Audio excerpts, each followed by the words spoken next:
to the darkest, like, man-murdering man. But they do it in a way that still all feels like this character could be all of those things. Yeah. He's somewhat of a fey character, like chaotic neutral. He's almost like you never know if he's going to laugh or if suddenly, like, there are some times where things happen and you're like, oh, he's just going to brush this off and he knows more, or it's something from his past and you don't know. And he's like, I've got to kill this guy now. And you're all like, whoa. You're like, whoa. He's like, hey.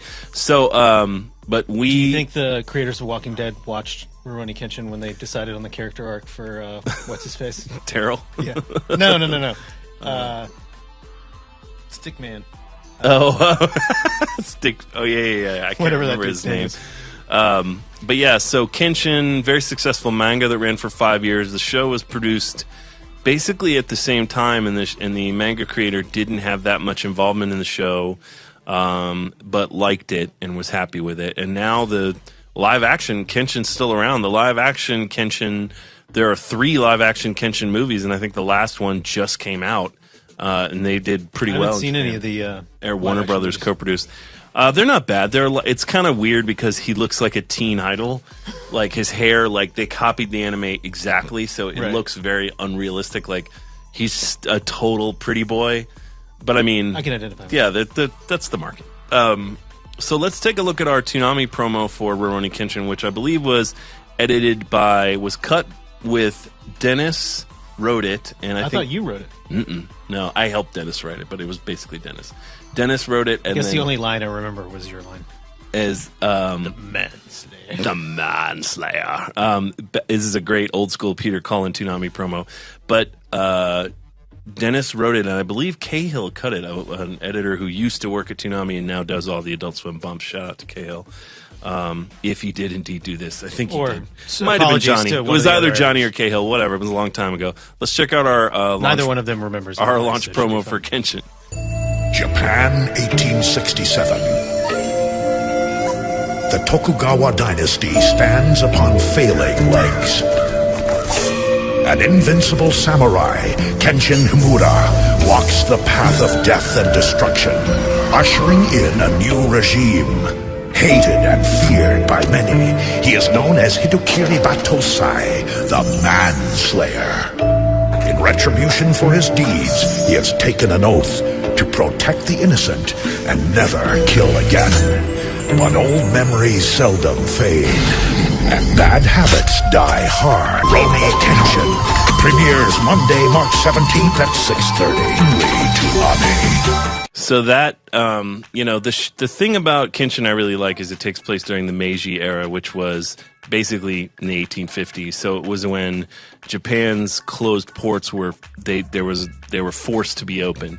So it was this period where Japan had been a closed society for years and years and had not encountered much Western influence, and so things were very much the way they used to be, and this opening of the ports forced a whole bunch of change. So it was this time of great chaos where you had all these new ideas and new technologies clashing with old stuff like the shogunate and stuff like that. And there's all kinds of crazy stories from this era of Japan. Like a lot of samurai movies take place during this era because you can have guns and you can, it's the samurai Blade Runner times. Yeah, but it's a fascinating time, and I think the author of the manga was obsessed with this time, and that's why he told this story.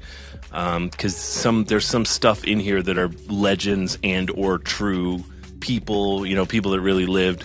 So it's just an interesting show in that it's a shonen, action cartoon, but at the same time it's kind of rooted in history, and it's cool. Legend.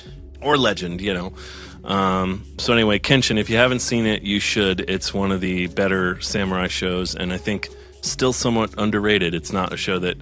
So always people, when they think of that genre, they bring it up, but they don't bring it up as like one of the... just top of mind. Yeah, I just love it. We're here to change that. Single-handedly with this show.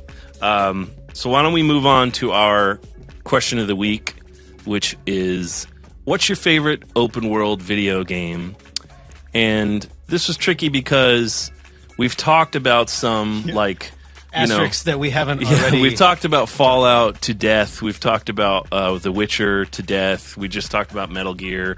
Those are all Skyrim. Skyrim. Any of those could be among this conversation. But so we chose to just not bore you guys with the same stuff we've already talked about. So I'll start. Okay. So one of my favorite open world video games, and one of the earlier ones that I remember being super deeply into, is of course the classic Grand Theft Auto Vice City, which is Grand Theft Auto 3 was the first game on PlayStation 2 that took Grand Theft Auto from a top-down isometric game to an open world game. So Grand Theft Auto 3 is really the first big console open world game.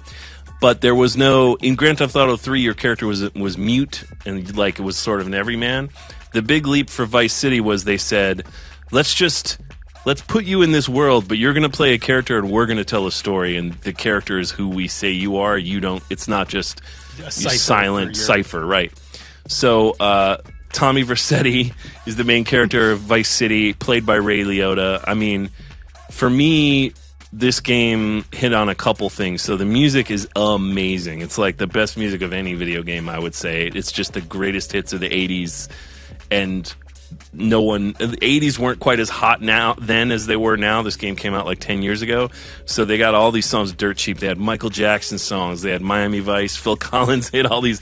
And all these songs are hilarious to drive around and kill people to. My favorite memory in that game is listening to PYT in my convertible Porsche 911 and just spraying people down. My favorite is driving over the bridge into basically the Miami Beach area, listening to Crockett's theme on my motorcycle. Yeah, with the sun setting over the beach. But they also had every character. I mean, they had Dennis Hopper, Burt Reynolds, Tom Sizemore. It felt like a huge Hollywood movie. Yeah, it was a big leap in terms of not only just here's this world, and the world was bigger than Grand Theft Auto 3, and you could do anything, but also the storyline was one of the first times that Rockstar doubled down on what they know how to do pretty well now, which is storytelling. And it kind of every single 80s movie or show that was big in pop culture is referenced. So it's like there's Scarface elements, there's elements of Carlito's Way, there's Miami Vice, there's all those things put together, and it just, for me, was a game I really want them to do a sequel at some point. But let's check out, you can see how blocky and old school everything is. It looks like 1,000 years ago, but it was such a fun game to play. So let's check out the TV commercial for GTA Vice City.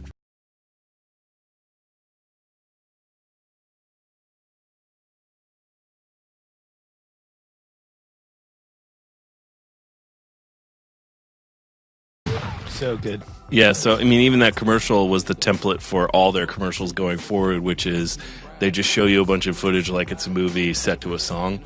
By default, one of the coolest video game commercials ever because it uses Iran. But so yeah, GTA Vice City. I think many would argue it's not the best Grand Theft Auto. I just think it was the biggest leap forward. Everybody has their own favorite Grand Theft Auto. It was the one that felt the first time where it's like, this is actually this world. Where like it's a moment in time that you're in, and it's a huge place that you can go and do whatever you want. And I look forward to when they do the 90s version of Vice City. So next up for me, I'm going to talk about two games because they're so closely related they might as well be the same game. Cheater. Assassin's Creed Black Flag, which came out 2 years ago, I believe. 3 years ago. So Assassin's Creed Black Flag was the fourth in Assassin's Creed game, technically. I believe there had been 5 games, but it's a little muddy with the crappy Assassin's Creed. Again, I think for any open world game to really grab you, you have to love the world, and I love seafaring crap. I'm an old man, so boats are cool to me. That era is cool to me. I love the era of the wane of piracy. So you basically play this character who's a pirate and also an assassin, which seems like two pretty fun jobs for me. Yeah. So you sail around on the ocean, and I remember distinctly at some point just not playing the story and literally just sailing my ship around and attacking other ships and taking their booty. That's what was so great, is because it was 2 huge totally different games that you could, if you ever got tired of doing one, you'd be like, oh, I'm gonna go do this other thing. Yeah, I'll go sail around. Play for 200 hours. And there was all kinds of like strategic inventory type stuff, and it's huge. It's one of the biggest games I've ever played, and I played the ever-loving shit out of it. Actually played it twice. So here's our Toonami spot where Tom reflects our enthusiasm for the game.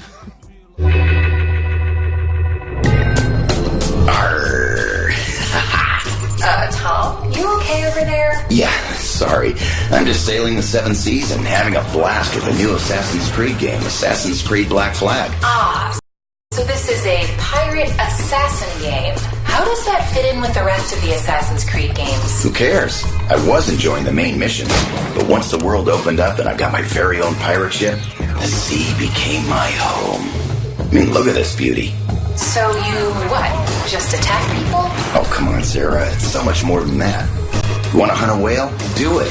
Though, I don't endorse this in real life. Want to get your pirate on and take unsuspecting merchant vessels for profit and fun? What are you waiting for?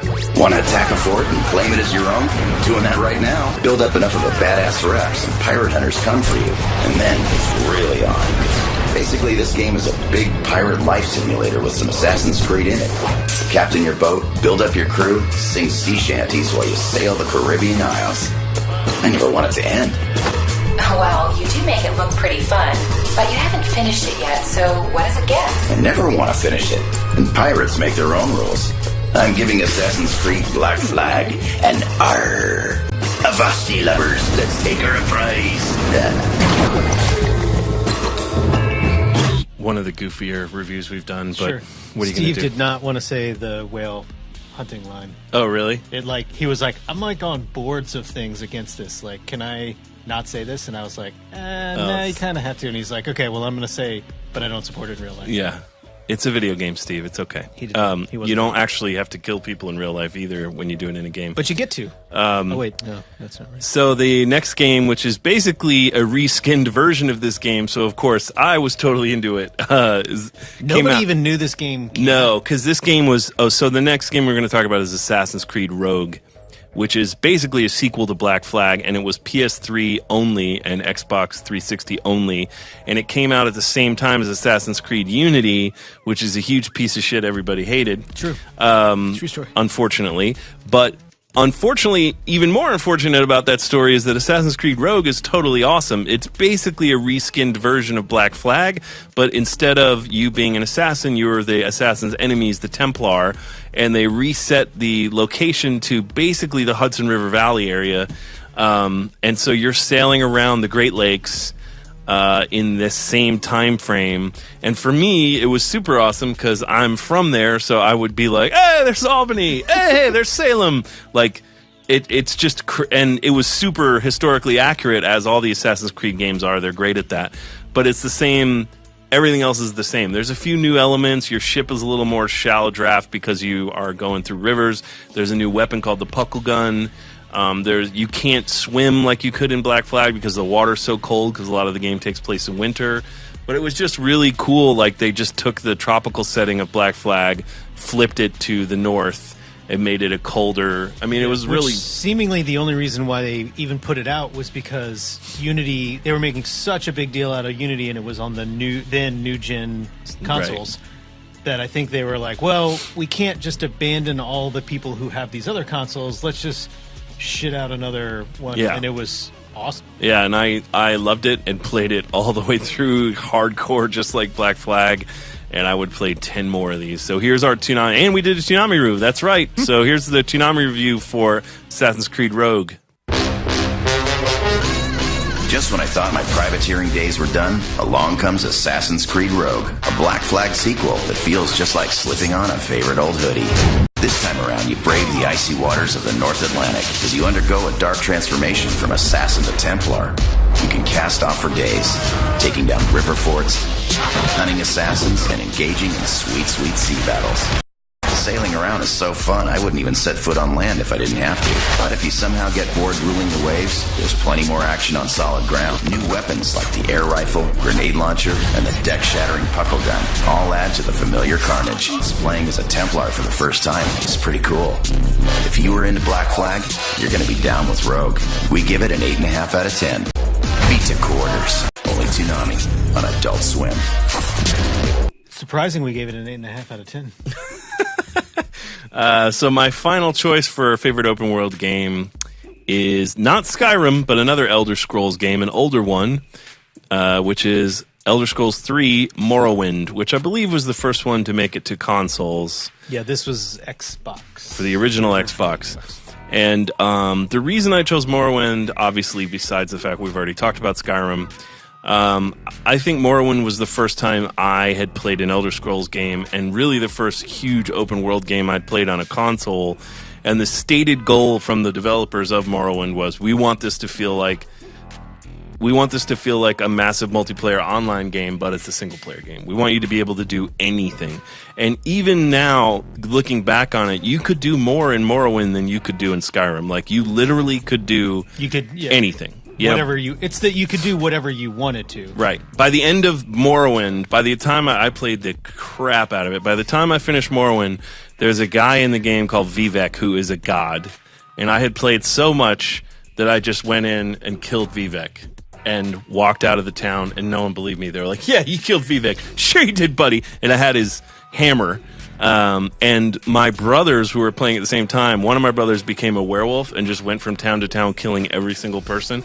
And they didn't care about if you broke the storyline or whatever. Like, you could kill anyone. Yeah, it was just, I never played Morrowind, but it was, their thinking was just like, well, if you want to do that, you just can't play the rest of the thing, which is sort of the extension that they had for their other games, but it ends up being more like good and evil, where it's like, if you're just a dick, then people are like, well, I won't give you this quest. I think now they have gotten, and they're good at it, Bethesda is. I mean, now they've gotten to a point where they sort of give you enough story to guide you and don't just drop you into the world and go, good luck, which is what Morrowind was. It was like, good luck.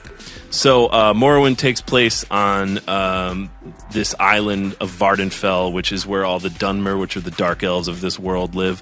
So you're one of those, or you can be. I played as a dark elf. But we did a review back in the day. Back in the day, the game kind of looked like crap on the console. I think the trade-off for being open world was it looked like ass as compared to other games of the time. Because you played this game, was there an option to play it first person? Because when I saw you play it, you were playing third person, and I was like, holy shit, you could play it either way. Terrible. You could play it either way. I would switch back to third person for the combat because it was so jacked up. And Gil basically made fun of how shitty he thought it was. So I wrote this review as basically Sarah, because Sarah was enjoying it, and Tom would be playing the part of Gil being a dick. Which usually now in our reviews is the inverse. Yeah. But, so let's check out our old school review for Morrowind.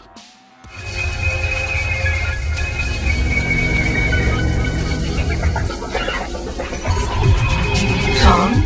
Yo. Have you played this game for the Xbox called The Elder Scrolls 3 Morrowind? That's a long title. What a terrific game. I can't put it down. Really? What's the deal? Well, it's a port of a huge PC role-playing game, the biggest I've ever seen. You can literally be anyone or do anything you want. Pick your sex, race, class, everything. Sounds complicated. It is. There's a main quest where you're some sort of savior, but there are also 400 mini-quests, realistic weather and lighting effects, and the continent you're on is so huge it will literally take days to get somewhere with your characters on foot. Oh, what fun is that? That's not the point, Tom. It's an incredibly realistic and detailed world.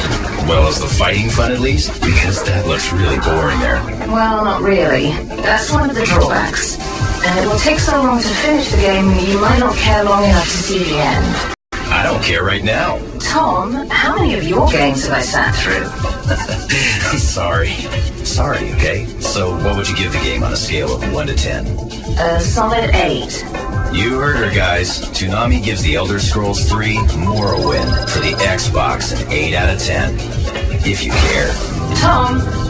Tom's being a bit of a dick there. I was wrong. I wasn't that much of a dick, but I will say that I was incorrect in my assessment. time. But looking at it, just walking into your office, it does look like shit. It's a rough looking game. Yeah, but it's funny because that's now what I like so much about the Bethesda games is just walking on foot and discovering shit. Yeah. At that time, it was just like who cares? Why would you want to do that? But watching it is incredibly boring. I can understand why no one would want to watch that. So those are my some of my choices for some of my favorite open world games.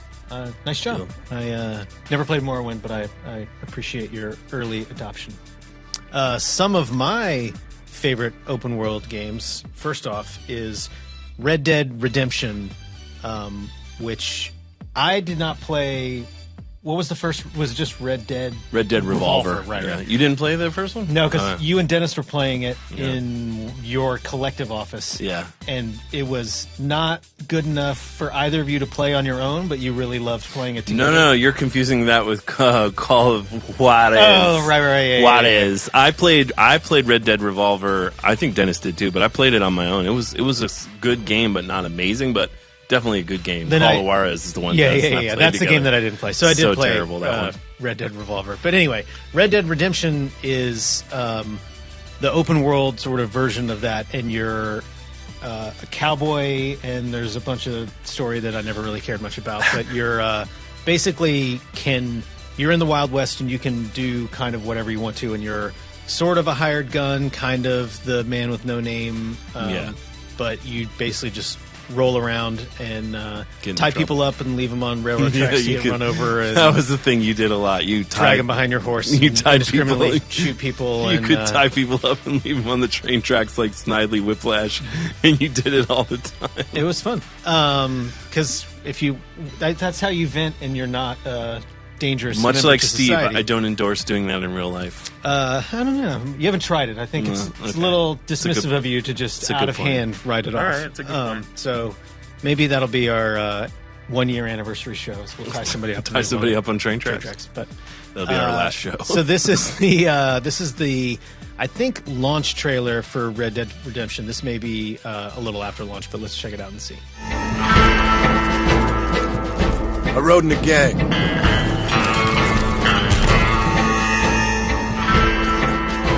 They left me to die after I'd been shot.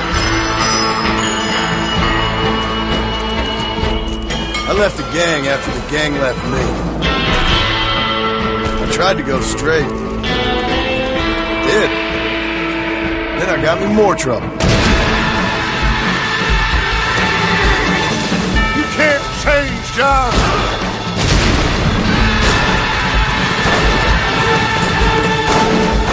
You don't do deals with outlaws, boy. Yeah, you do!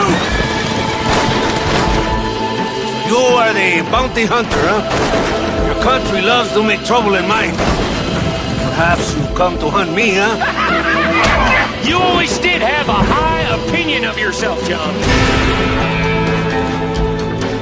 This is America, where a lying, cheating degenerate can prosper. What will you do now, Mr. Marston? Now I'm gonna take my time and go after him the less kind way. It's gonna be a bloody job. I don't know any other kind. I was right all along. Your savage heart cannot be conventionally civilized. Maybe you live in a different America than we. I'm gonna cut you up, piece by piece.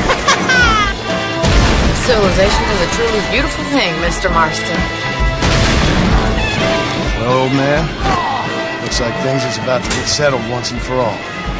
So it seems.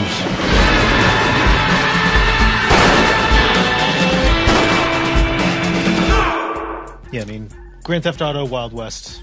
What's Pretty not awesome. to love? Yeah, it was one of the that game was when open world games kind of started looking good enough. Like I remember, Yeah, it wasn't a sacrifice like an apology. Well, yeah, I mean, it looks like shit, but you get to do all this other stuff. Yeah, like they had the guy that did the Proposition edited together like a movie or sort of a footage of of Red Dead using just people riding around and stuff. I mean, there's all kinds of like interesting experiments people did just because the game looked that good.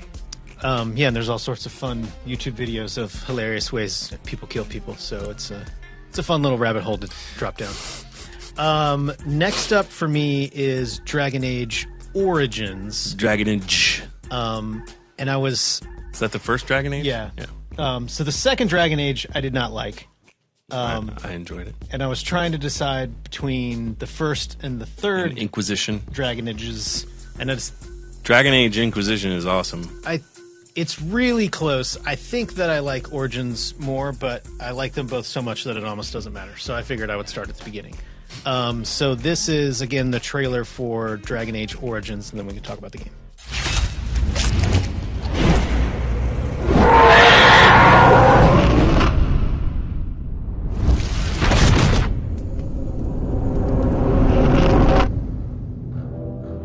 The Chantry teaches us the mages had sought to usurp heaven. But instead, they destroyed it. They were cast out, twisted and cursed by their own corruption. They returned as monsters, the first of the Darkspawn. They became a blight upon the lands, unstoppable and relentless. Humanity stood on the verge of annihilation until the Grey Wardens came. It has been 4 centuries since that victory. I have seen with my own eyes what lies on the horizon. Part of being a Grey Warden is being able to hear the Darkspawn. That's why we know this is really a blight. We feel it just as they do. This threat is greater than they realize. The Darkspawn horde grows larger with each passing day. We are few now, and our warnings have been ignored for too long. No Grey Warden has ever defeated a blight without the army of a half-dozen nations at his back. You must gather allies. Unite shattered lands. Dwarves, elves, mages. This sounds like an army to me. And end the blight before it consumes us all.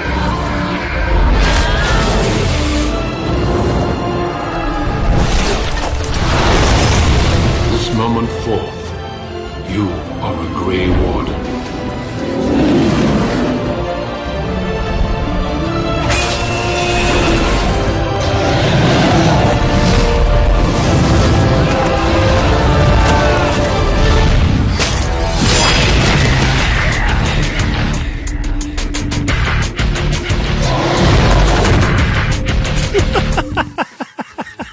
It was an awesome trailer, and then they ruined it. Join us! They ruined it at the end by dumping you into a bunch of Rob Zombie bullshit. They're like, Dragon Age Origins, an epic tale. Jin Jin, oh yeah! Like, get out of here with that shit. Dragon Age, you could do so much different stuff, and you could, by the time the end of the game, if you did everything, you were so bananas overpowered, like you would have that shimmering aura that was always about you in all the cutscenes, and you would be totally, you couldn't even see what was going on. That game had a great door open and great story, though. Everybody down. But yeah, it was based on a novel, and it felt that way, like it had a really well realized world. What I didn't like about the second one as much was the lack of customization that they gave you, which they then went back and corrected for the third one, which I enjoyed.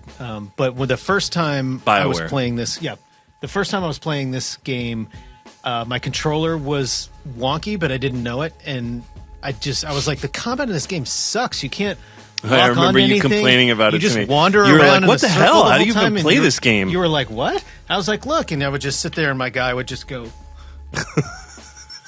And you're like, that's not the way it is. And then I would put my controller down, and the thing would just go... So once I got a new controller, it turned out that the game was really fun, and I enjoyed it a lot. That was you in real life, just being a moron, not... Oh, yeah, absolutely. That was the whole point of the story. But yes, you garnered that pin in it, knowledge that I put. No, I knew. I just wanted to highlight it for everyone. Yeah, and remind them. Sure. Yeah, well, lower third it. Okay, if you could put that up. Gil's a moron. Lower third, please. We're not allowed, I don't know if we're allowed to say moron anymore. Idiot, I guess is a better word. Dumbass, is that still? Dumbass, yeah. Okay. Dumbass it is. Last, I was trying to decide between Far Cry 3 or 4 and Blood Dragon, and I didn't want to do... It felt like cheating to talk about more than one game But that game kind of feels the same. That was the side shot at me for doing 2 Assassin's The same Creeds. sort of feel to me. I don't know which. Blood Dragon, I know you loved because I found Far Cry 4 way better than Far Cry 3, but I didn't even play all of Far Cry 3. I got bored halfway through. I liked Far Cry 4 more. Anyway, I didn't pick Far Cry. But those games are really good. So all that to say, what I did pick was preamble Arkham City, which I thought you liked Arkham City. I didn't think it's fine, but best open world game. I mean, it's your choice. It's obviously up to the individual, but but I can. You gave it a fart out of 10. Yeah, I mean, it was cool, but I liked it a lot. I played the shit out of it. You did. You even got all the Riddler puzzles. I did, didn't you? And I don't. I got you, Riddler. Know why it was a total waste of time, but yeah. Well, you love wasting your time. I do. If there's a that's list one man's that I trash. Can check off, that's the whole thing. A big thing for me. So this again is the trailer for. They call this the gameplay trailer, but it's really not. But we can check it out.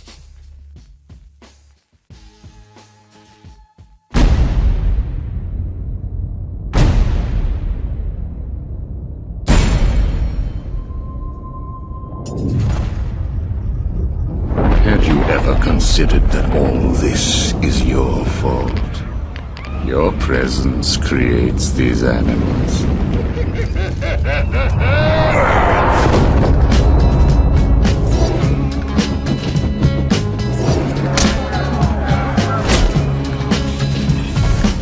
Confirmation that prisoner 40's in the courthouse. Heads and tails, kitty cat.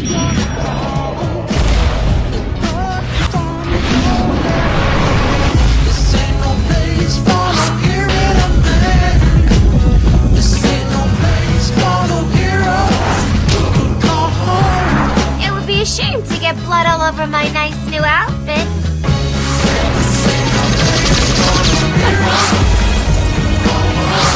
This place is dangerous. I like it.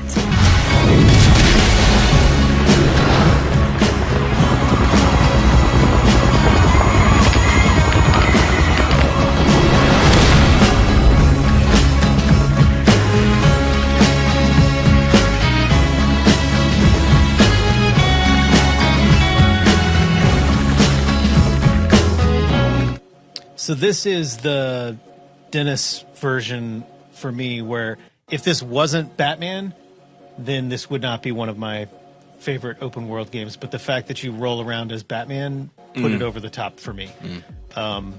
So there it is. Yeah. Did you play any of the ones after Arkham City? I played Arkham Asylum. I didn't finish. I think I finished it, but like barely. Yeah. And then I played Arkham City more. That was the one I played a good amount. I didn't do like the Riddler stuff. I didn't go as deep as you did, but I had fun with it and finished it. Yeah. And then the last Arkham game I hated and only played. I played for like 5 minutes, and when they made me ride in the Batmobile, I was like, nope, I'm done. It's like the second mission, and you jump up on the roof and you're driving around the Batmobile, and I just faded. Even Arkham City was like, I got exhausted by the end. The world was so big, but I wasn't that into it, and I just think that it was just too much cheesy shit on top. Like, Batman was cheesy, Catwoman was cheesy. Even knowing that this is the Batman universe and it's a heightened reality and blah blah blah, I just found it a little hokey for me. I liked it. It's one of my favorite open world video games. Moron. Asshole. So those are some of ours favorite open world video games. So now let's see what the Adult Swim and Toonami Facebook have to say. Let's start with the Adult Swim Facebook choices. We don't know what they are because this is a pre-recorded thing, but we're just going to say that they're probably real good. Because if you didn't understand from the beginning, we like Thanksgiving and we're going to eat. Yeah, we're going to eat. But you you guys hopefully pick some good ones. So yeah. And then let's take a look at the Toonami Facebook choices for your favorite open world game. And I'm guessing there will be maybe, you think the Dragon Ball one? Dragon Ball, the fighting game that's sort of an open world game that we reviewed? No? Xenoverse? We'll see. Yeah, Xenoverse. I'm wondering if that shows up. Maybe. Probably some BioWare and Bethesda games, though, for sure. So moving on, let's talk about our sneak peek, which is really a look back at episode, is it 3 of The Intruder, which some bad stuff. So at this point, you guys know that the intruder has taken over Tom 1's body, and it's bad. It's gonna be bad. It's Tom versus Tom. It's T versus T.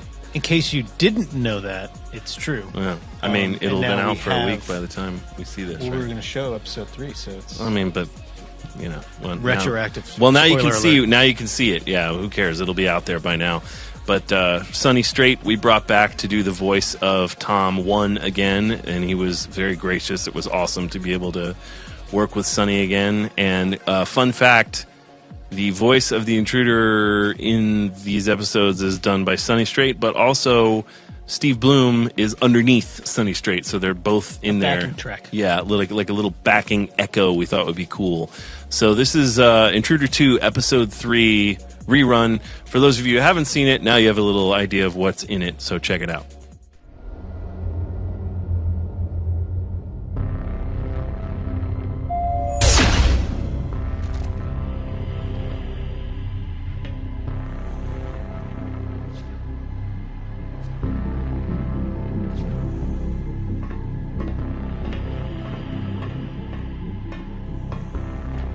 Get out of there. My sensor readings have confirmed the identity of the intruder.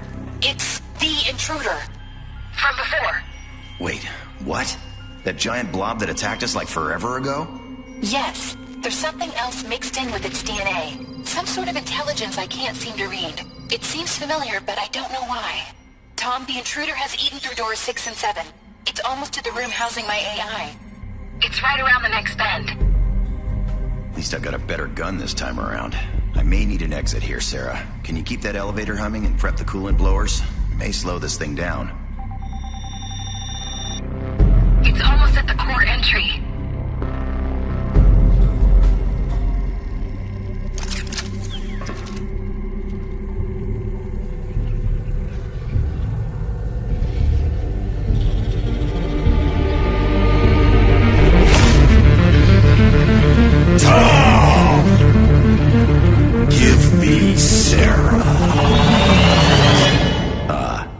No.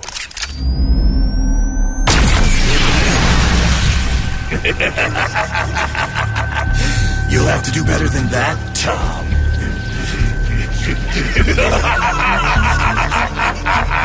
Oh, man, I make a really crappy bad guy.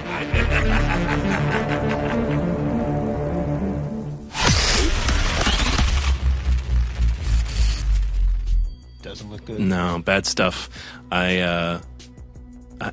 I have been thinking for a long time about, and you know, some other Toonami fans had called it. I had been thinking for a long time about it would be really cool to bring Tom 1 back. And when we talked to the guys who were the modelers, the CG guys, they got excited about bringing Tom 1 back. So it was a pretty fun thing to reconstruct a busted ass Tom 1 and fill him with intruders, you know, goo. It was an amusing callback for anyone who cares. So let's see what's going to happen in part 4, where more bad things occur. Let's show you. We have a very brief, little taste. 15-second promo for Intruder 4. It's more like a 10. What the hell do you want from me? To make you suffer, of course. No! Intruder 2 continues Saturday night at midnight. That promo just makes it look like the intruder's like, I'm going to get you, and Tom's like, oh, shit, and just runs away. That's our hero, guys. We wrote that.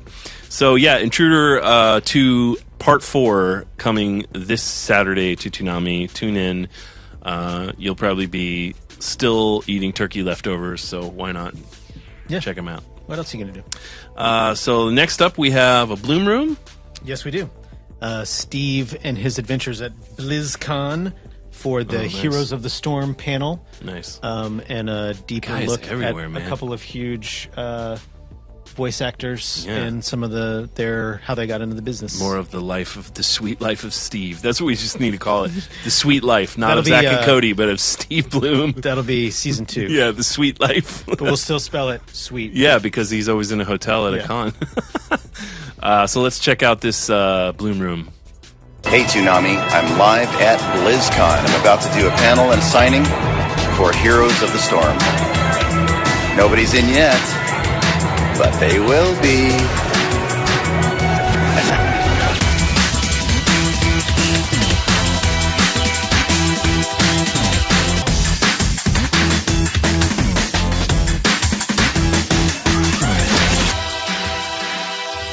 Backstage at BlizzCon with Cree. Oh my God. With Cree. Do you remember me from the last tour? Look who else is here with me. Hey! D. Bradley Baker, in case you don't know. You should know. No, don't know. Forget everything. Where am I?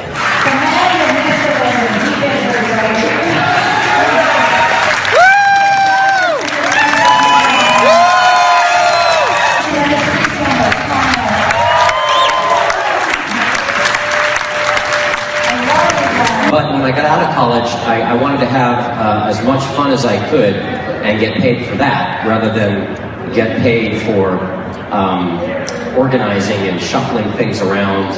And I wanted to make things, and I like being on stage, and so I would find whatever gig I could to do that, and it gradually wound its way through stand-up and improv and children's theater and mall Santas and corporate shows and theme parks, and finally arrived at voice acting.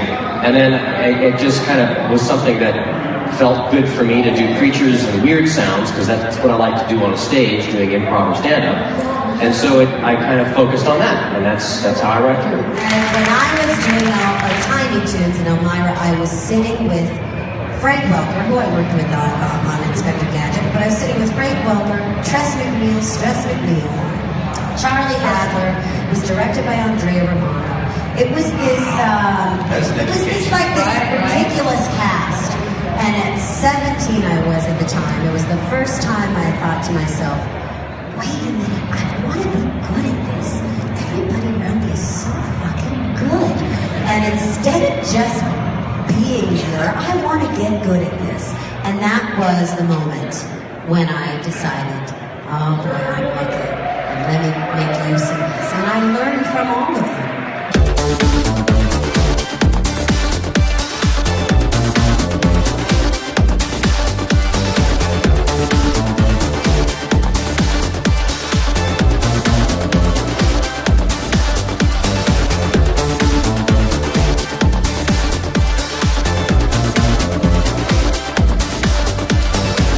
Well, that's it for BlizzCon 2015.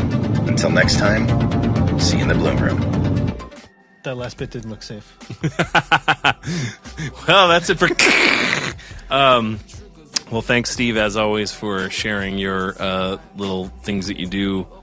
So many amazing things every single weekend. Thank you for continuing to share those with us. And our final thing we have for you today is a new episode of Mobile on the Move, which is Dana, who voices Sarah, her little game reviews. She always likes to play mobile games, so she does some game reviews of mobile games for us. And that's this segment where she reviews 2-in-1. It's a twofer, so check it out. It's Mobile on the Move, Mobile on the Move. Hey everybody, I'm on the move again, and this time I'm on vacation in the Smokies, checking out Gatlinburg and Pigeon Forge. I'm seeing all the dumb stuff because that's what I like to do. Is this supposed to be Splash Mountain? Is it like Splash Mountain, but not? I mean, here's me playing some games at Dollywood. Get ready to bumble! What a bumble. Speaking of games, there is one that I cannot wait to talk about. It's called First Story. It just won the IndieCade 2015 Grand Jury Award. You can check it out on PC, Mac, or iOS, which is how I played it, on my little phone. It's a nonlinear crime fiction that you slowly piece together on a 1990s police desktop interface. Somebody's old computer. I don't know how you had hooked it up. They had video clips back then. Who'd have known? It's all told through interviews with one woman, and I'm sure she's trustworthy. Why wouldn't she be? Different clips populate depending on your search terms.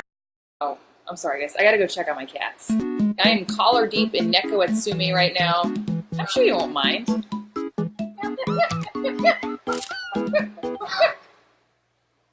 It's a goose.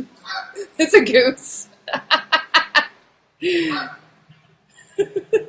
Back to Her Story. Okay, let's get serious. It's a game that rewards a keen ear and a penchant for keywords. Wait, why am I showing you my keywords? You gotta figure this one out for yourself. Back to Neko Atsume. Cats on the things. Cats on a cat metropolis. Cats unnecessarily showing their beeholes. Meow, meow, meow. Photos of cats. Cats, give me fish. Give me all the fish. Cats, meow, meow, meow. Kitty party. I give both of these games a why haven't you downloaded them yet? Go play Her Story. Tell me what you think. Go play Neko Atsume, and be sure to only check it during high-profile meetings. This has been at Dana is a Girl, aka Dana Swanson, with Mobile on the Move. Back to you, Jason and Gil. Have you played either of those games? No. Not even Neko Atsume? Like, it seems like everyone's playing Neko Atsume. I see tons and tons of people posting about it. I watched Dana play it. Do you play mobile games much at all? Not really. Because there's really not... I play games at home on my console. I play games at work. I don't take the bus or anything. It's really like the only time that I have a bunch of time is like on a plane, and then I'm just watching movies or whatever. Bathroom time. You don't take long dumps. I don't poop. You don't take game dumps at all. I take game dumps, but you're just you're quick rabbit poops. No time to play a game. Nah, that's when I catch up on my. Not a big Twitter. reader in the toilet. No. Just focused on the task at hand. It's, I'm not there to just staring ahead. Just staring ahead at the sink. I take it more as a putty. It's just look at the. When you're on a plane, do you not play mobile games? Not really. Yeah. I don't play many either. But there's always one or two I'm kind of messing with. But it's rare that I ever finish a mobile I'll screw around some with like an Adult Swim game from time to time, or I'll play. Adult Swim games are great. I played Hearthstone. I've played. Hearthstone. I played the crap out of. I played the Vault. What's the Vault one for? It's not the app, but for Fallout. But it's the free one. Vault Dweller. Yeah. Hold on, I'll pull it up. I have it. That's the last mobile game I played extensively. Was the Fallout Shelter. A game that needs a bunch of time. I'm not willing going to do to put on your into phone. it. Yeah. My daughter plays. I want little Twitch. I want WarioWare for my phone. What I really want is Front Mission 4 for the iPad. I don't know why we're taking so long to get that. They out. do have Final Fantasy Tactics. But, yeah. But anyway. All right. Well, that's been another long, rambling Thanksgiving episode. We started with food and we ended with poop, just like Thanksgiving is going to do. So we've come full circle now. Hopefully, you enjoyed our rambles. And happy Thanksgiving, and we'll see you Saturday night, midnight to 3:30. Thanks. Bye.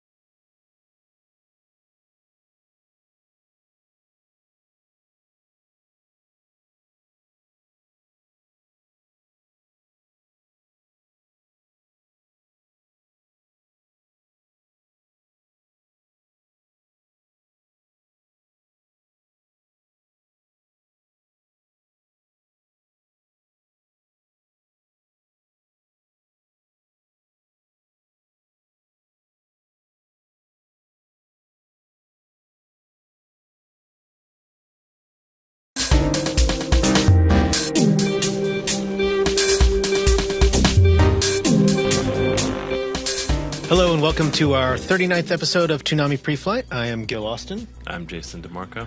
And today we are going to be talking our favorite sci-fi animes, Cyborg 009. We're going to take a look both forwards and backwards in Intruder, ahead to week 3 and backwards through weeks 1 and 2. We have a Bloom Room from Steve Bloom from Anime USA. And we have another sneak peek for besides the Intruder that we will get to later on. Cool. But first up, let's talk cyborgs, specifically zeros 1 through 9. By the way, I thought this was a good time to let everybody know that I'm actually Cyborg 10. I thought you were 000. No, you're not. I wasn't the original. I came after. These guys are older than I was.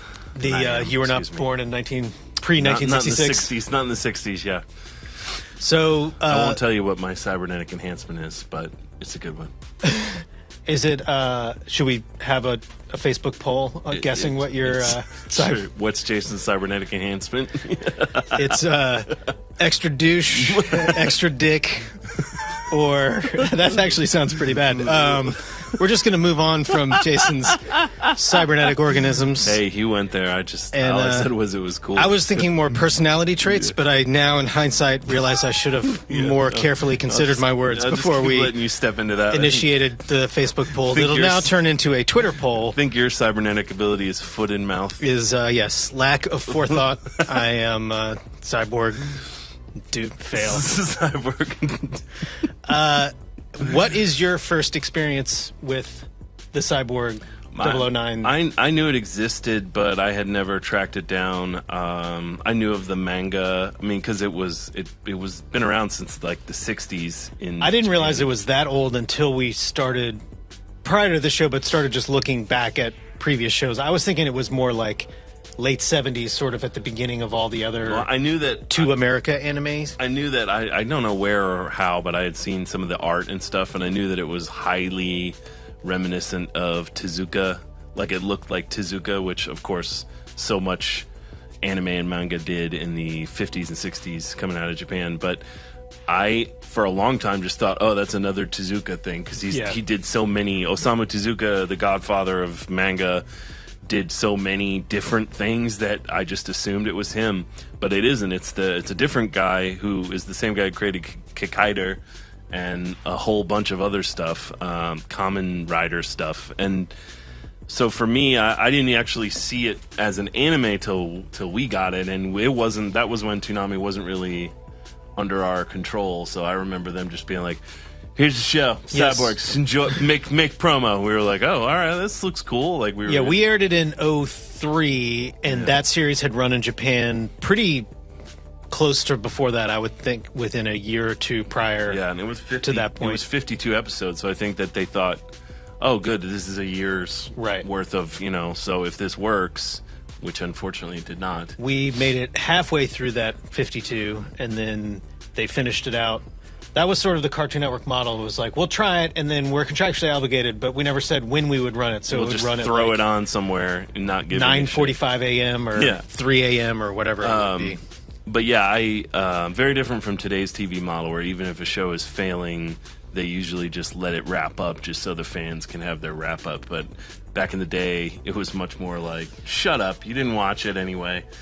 But we liked it. I remember that. I remember all of us being like, oh, this is pretty good. Like, but we hadn't heard anything about it. It was a total dropped in our lap kind of thing, as I recall.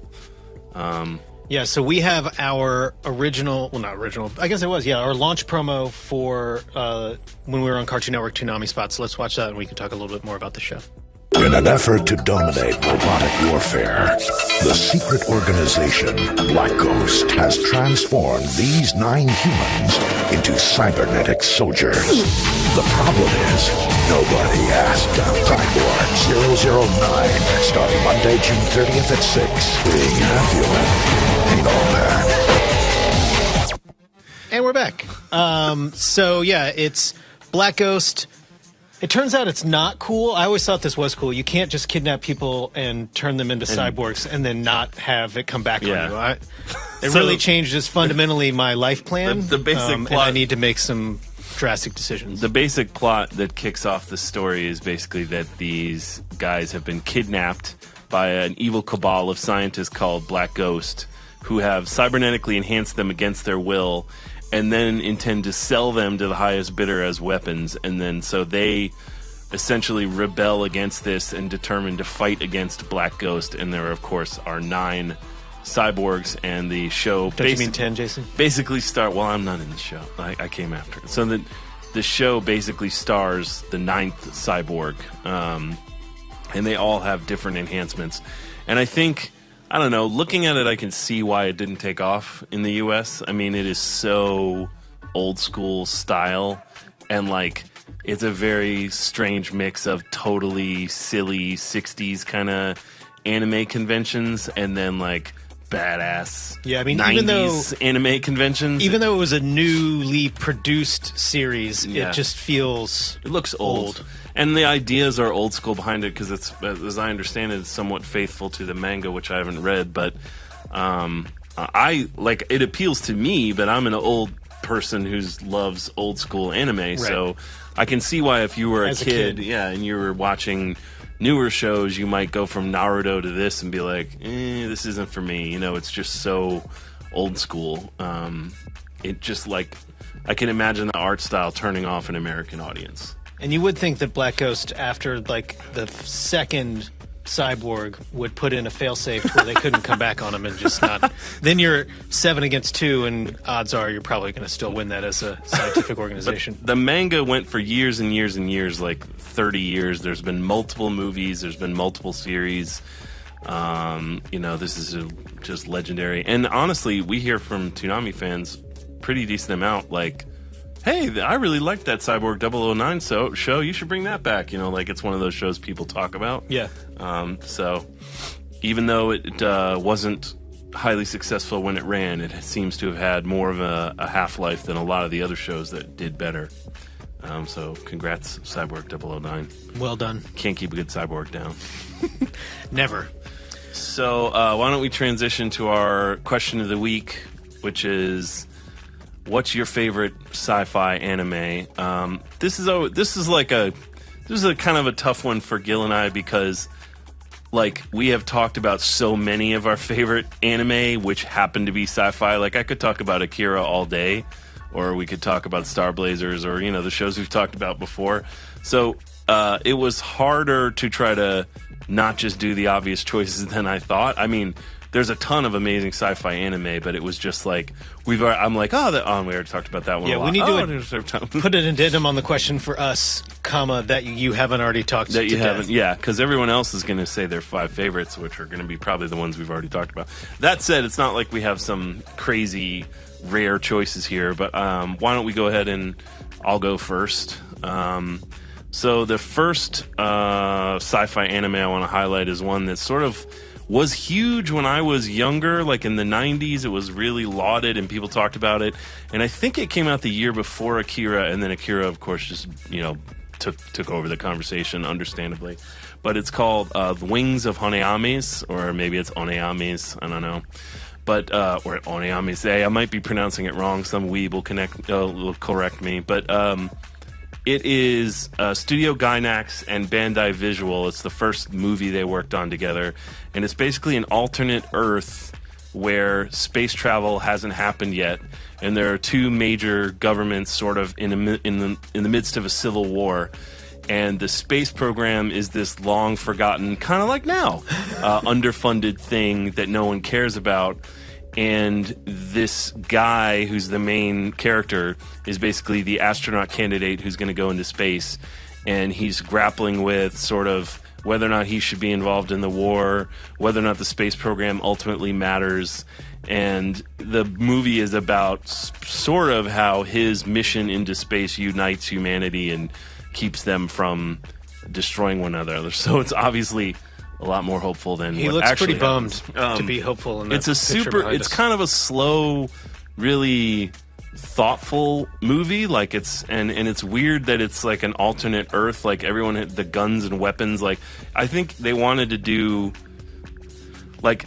It's weird because the guns don't look like normal guns. Like they just wanted to create a different world. It's kind of weird that it's an alternate Earth and not like a future Earth or something. But obviously a great love of the space program in this thing. But the movies, the reason I bring it up, besides the fact that it's like a world, it feels like a true science fiction world, is that it's one of the most beautiful animated movies I've ever seen. So to illustrate my point, I have kind of a long scene, but you know, what else are you going to do? Sit here and watch it. Enjoy Wings of Honeamis with me. Here's a long scene from it. So that's like an edited together thing. That's actually one of the more penultimate moments of the movie, but it's a really good movie. I forgot to mention the music was by the famous composer Ryuichi Sakamoto, so pretty much a very ahead of its time movie that seems to have been forgotten. But, yeah, I've never seen it. It looks awesome. It is awesome. It's available on Blu-ray. You can get it on Amazon.com. So my next choice, I have talked about once before, but when thinking of sci-fi anime, it's one of the ones that It, again, isn't talked about as much these days because it's older, but it's awesome. So I wanted to talk again about Pat Labor. And I'm speaking of Pat Labor, the whole series. But Pat Labor, created by Mamoru Oshii, also director of Ghost in the Shell. So it was an OVA, and then there's a series of movies, and then there's a TV series, and then there's a second OVA, and they each continue different parts of things. So like there's 2 alternate timelines. Like the TV series and 1 or 2 of the movies are on an alternate timeline from the OVAs and 2 of the other movies. So it's kind of confusing, but basically this is the future. And I think the thing that to me makes this feel like more of a sci-fi world, aside from the fact that it's essentially a detective show set in the future with giant robots. It's not about like flying through the air. It's much more, the robots are much more workaday. Like the world building feels realistic. Like people use these robots for like construction and lifting stuff, and the show happens to be about these police who use the robots for obviously police work. But the world of Pat Labor is very much a sort of fully realized science fiction world, and it's not this over-the-top story. It's very much about just people working in their day-to-day lives, but they happen to have giant robots, which I always appreciate. So we're going to check out... robots are strong, and their hands are made of metal. We're going to check out a scene from Pat Labor, the movie. But again, Oshii is a genius, so of course all of the design work is top-notch. All the character work is amazing. So check this clip out. It's really good. It's an older anime, but they're all available on Blu-ray, and I think most of them are available on Hulu. So if you ever looking for a mech anime, go for Pat Labor. Seems to be a trend currently moving somewhat away from mechs and science fiction and anime, but I'm hopeful eventually it will come back around. So for my final choice, I wanted to go with like a newer show, and before we show any clips, me talking about that I like this show and putting it on here in no way constitutes any sort of binding agreement that everybody this show will... sign your waivers that are in front of you now that you will not ask about right, this coming on. That this show will come on Toonami. But I wanted to talk about Ghost in the Shell Arise. And again, Ghost in the Shell, the original movie, is a complete classic, Oshii directed. Arise is a reimagining and sort of prequel to that story, in which Major Kusanagi, you find out sort of more of her backstory. It sort of begins with her working for the military, essentially, and she doesn't own her body. The implants, the cybernetic upgrades she's gotten, she had to sign over the rights to her body to pay for. So she works for this unit, and it's not Section 9. Section 9 hasn't been created yet, and it's about sort of how she meets Batu, and sort of it's really about essentially a bunch of cases she's involved with that lead up to the formation of Section 9 and the dissolution of this group. So it was a limited OVA, I believe, that then was cut into a movie or two. The movie release just came out. It's pretty awesome. It took a while for these to release, so I've got kind of confused as far as how they rolled out. But you should check it out if you like Ghost in the Shell. It's a worthy successor to Standalone Complex and all the other Ghost in the Shell stuff, featuring a younger Major Kusanagi. So check out a clip from Ghost in the Shell Arise. I think this is a trailer, actually.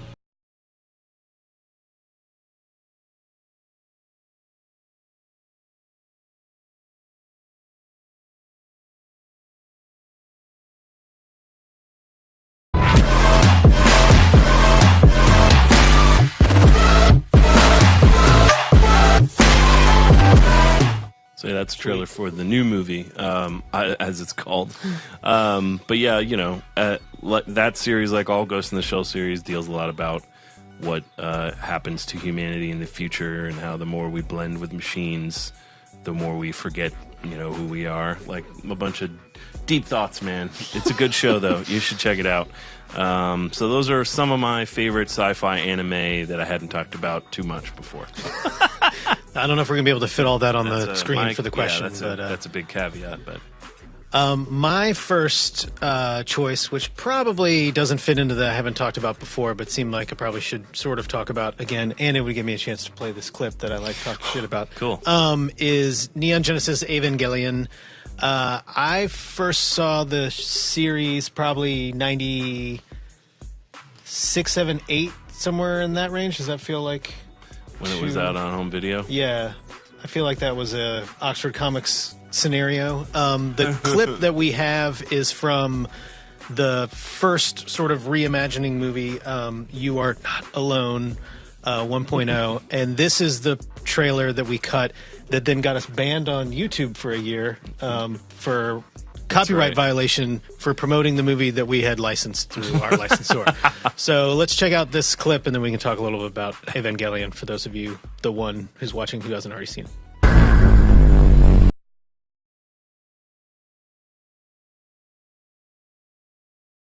On Genesis, Evangelion 1.11, You Are Not Alone.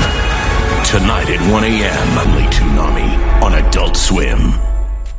Get In Shinji should just be the secondary title for all Evangelion. If someone hasn't seen Evangelion, would you recommend them watching the movies? Do you think it's better to watch the series? Do you think it's sort of two sides to the coin? It's two sides of the coin. The final movie isn't out yet, and I still haven't seen the third movie because mysteriously it hasn't come over here. FedEx lost it in the mail when it was subbed or coming. dubbed. Some people have bootlegged it, but I haven't. So, but that's what I was wondering. Like, if you, I just wonder. The storylines diverge more and more. I understand the third movie goes even farther from the original, so I think it remains to be seen which is superior. But for now, I might say start with the series, but they both kind of start really strong and go maybe into... start with the movies and then transition back to the series so you can finish it out if you're pressed for time. But either way, they're both great. It's pretty amazing, and I think tough to talk about sci-fi anime to not bring it up. But moving on to my second choice, which I have not seen this full series. I thought you were going to say I haven't seen it all. Period. This my is second choice of my favorite. I haven't seen it, so I mean, I hear it's great. I'm currently watching it, so the point I was sort of badly starting to make was that I don't know that this necessarily will stand the test of time for my favorite sci-fi, but it's certainly one that we haven't talked about, and I'm enjoying a lot now. And that Do you want to give a caveat before you do that? Psychopath. This is not endorsements stuff. Oh yeah, no, that's so. This is much like Jason. This is not indicative of us acquiring this show, but I am enjoying it now. But being not in any way relevant or germane to the final acquisition heretofore known as Toonami. So Psychopaths is Production IG, and they sort of, according to them, set out to make a successor or another in the line of Ghost in the Shell and Pat Labor. And so sort of combining those sort of policing elements, and I guess watched Minority Report on the plane at some point, because it's basically the Psychopaths group is running around and sort of trying to arrest, but ends up just murdering most of the people who are who will eventually commit a crime. Commit crimes, yeah. Future Crimes Unit. Yeah, and it gets a little muddy, and the story sort of changes, and if you haven't seen it, I don't want to sort of totally ruin it. But let's watch the trailer for Psychopaths.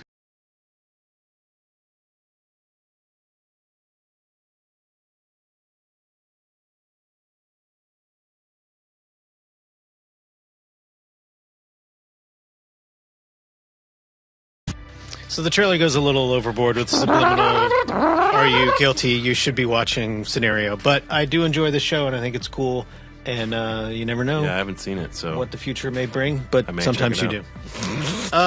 Lastly, for me, for some of my favorite sci-fi anime that we have not talked about ad nauseum is Eureka 7. Eureka 7. We launched as part of the Lucky Sevens, and it was kind of unlucky for both of those shows that Samurai 7 and Eureka 7 both had 7 in the title and were launching at the same time, because they probably each deserved their own spot, but there's only so many hours in the day and so many hours in Toonami that we can run things. And we weren't fully up and running then, and things were moving fast and furious and changing a lot on the ground, so that was part of it. So with all of those caveats, let's check out the Lucky Sevens promo, and then we can talk about Eureka 7. What's here? Well, all good things come to an end. No, it's not Toonami this time, don't worry. I'm talking about Dead Man Wonderland. We're all out of Dead Mans after tonight. But fear not, we got 2 new shows for you. Yep, that's right. I said 2 new shows. Well, new to us. First up is Samurai 7 at 12:30. Akira Kurosawa, samurai, giant robots. What more could you want? Oh, another show, you say? Wish granted. Eureka 7's coming in at 1:30. Cute, weird girls, more giant robots, and another 7. Get ready for the Lucky Sevens, Saturday night at 12:30 and 1:30. Everything's coming up 7s. Only Toonami on Adult Swim. Yeah, that's super old school. Not Eureka 7. Eureka 7. It's a mere... We were excited to have 2 new shows at a time when we really didn't know what the future... That was a mere 4 months into our run. We were still using the old repurposed Tom 3.5 footage. And the old graphics look. Yeah. And we were really running on fumes at that point. And setting it up as we might be canceled was not at all a total lie. No, it wasn't, but it was also a total dick move. Yeah, it was. So in hindsight, there was some strategic misalignments with that spot, but still a good show. But yeah, Eureka 7, you yeah. So I had not seen it when it ran on Adult Swim in 06-ish, I guess, because it was right as Toonami, the OG, was on its way out. Yeah, was being shown the door. But I did watch it. I liked it a lot. I think that it's a good show. I think it's a not super heavy sci-fi show, but there's also a lot of elements that I think are enjoyable. And I think if you haven't seen it, it's a good sort of entry. I think it was a great show for us to pick up at that point to just sort of start testing the waters of what do people want to see. Yeah, where does this new Toonami audience want to go, and sort of where is the landscape? So if you have not seen Eureka, have you seen the sequel? No, I have not. AO. Just curious. Eureka 8. It's a terrible show. So. Yeah. Anyway, those are some of our favorite sci-fi anime choices, and now it's time to look at some of your favorite sci-fi anime choices, which we don't know yet. However, because of the holiday, we are pre-recording this because schedules. of the upcoming holidays, so we will not be able to be privy. I'm excited to see how Adult Swim Facebook works in Hank Hill and King of the Hill as a sci-fi anime. Always. It should be interesting to see. And I think I'm also excited to see how the Toonami Facebook works in the same 5 shows that everybody always votes. I'm sure Cowboy Bebop will show up on there. Yeah, which to me, I mean, it obviously has a lot of elements, but like when I think of Bebop, I don't think sci-fi initially. Which is weird because it is. Yeah. I mean, I thought of it. We've talked about Bebop enough for one lifetime. Yeah, I think so. So why don't we move on to our sneak peek, which this week we will be showing you. We'll be re-airing inside this little show, episode 2 of Intruder 2. Sorry, I'm tripping over myself. So Intruder is ongoing. It's a 7-part little micro series that's running inside Toonami, and we just aired episode 2 at the time of this broadcast, and so we thought we'd give you guys a chance to see it again, because tomorrow night will be episode 3, where, let me warn you, things start getting serious. It's true. So it's time to get serious and talk about serious. Why don't we go ahead and show you episode 2, then we can talk a little bit about it, and then show you a little sneak peek of episode 3. Most of the damage done by the EMP doesn't appear permanent. I'm working on rebooting as many systems as I can. Wait, you see that thing? It's headed right for us. Doesn't look like anything explosive, but it's definitely about to ram us. Can you get the artificial gravity working? Ow! Okay. Tom, I can't get the shields back online in time. I read no explosives, but there's definitely a life form aboard that vessel. Current trajectory has it hitting the aft of the Absolution, between levels 54 and 55. Damn it. Are the elevators working? I gotta head down there. Once it hits us, if we're still here, seal off any doors you can around it.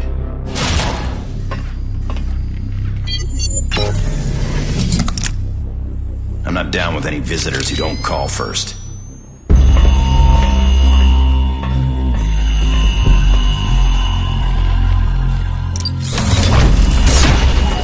Be careful, Tom. Oh, ye of little faith.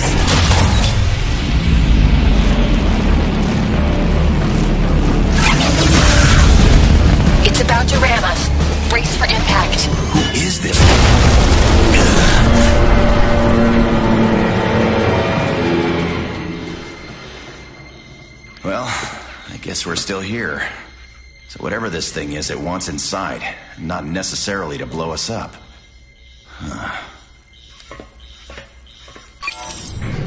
Hull breached at the 54th floor, aft section. What the hell could they want? What's in that section? My AI core. Tom, maybe they knew the EMP wouldn't take me out. Maybe it wants my core systems for something. All the more reason to show at the door. Nobody's taking you on my watch. Let's see what you got, sucker.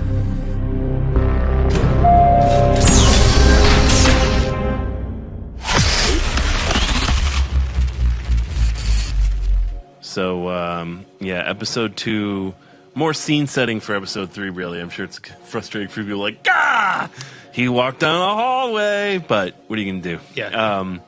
And in episode 3, like I said, things start to get, I mean, there's a few things happen, and then in episode 4, more bad things happen. There's a lot of bad things that are going to happen to old Tom and Sarah, so brace yourself. But here's a little short sneak peek of episode 3 that we can show you right now. Tom, get out of there. My sensor readings have confirmed the identity of the intruder. Intruder 2 continues Saturday night at midnight. We're doing like the Mad Men promo thing with these, like just to cut to Tom being like, huh? And then it's like, next week.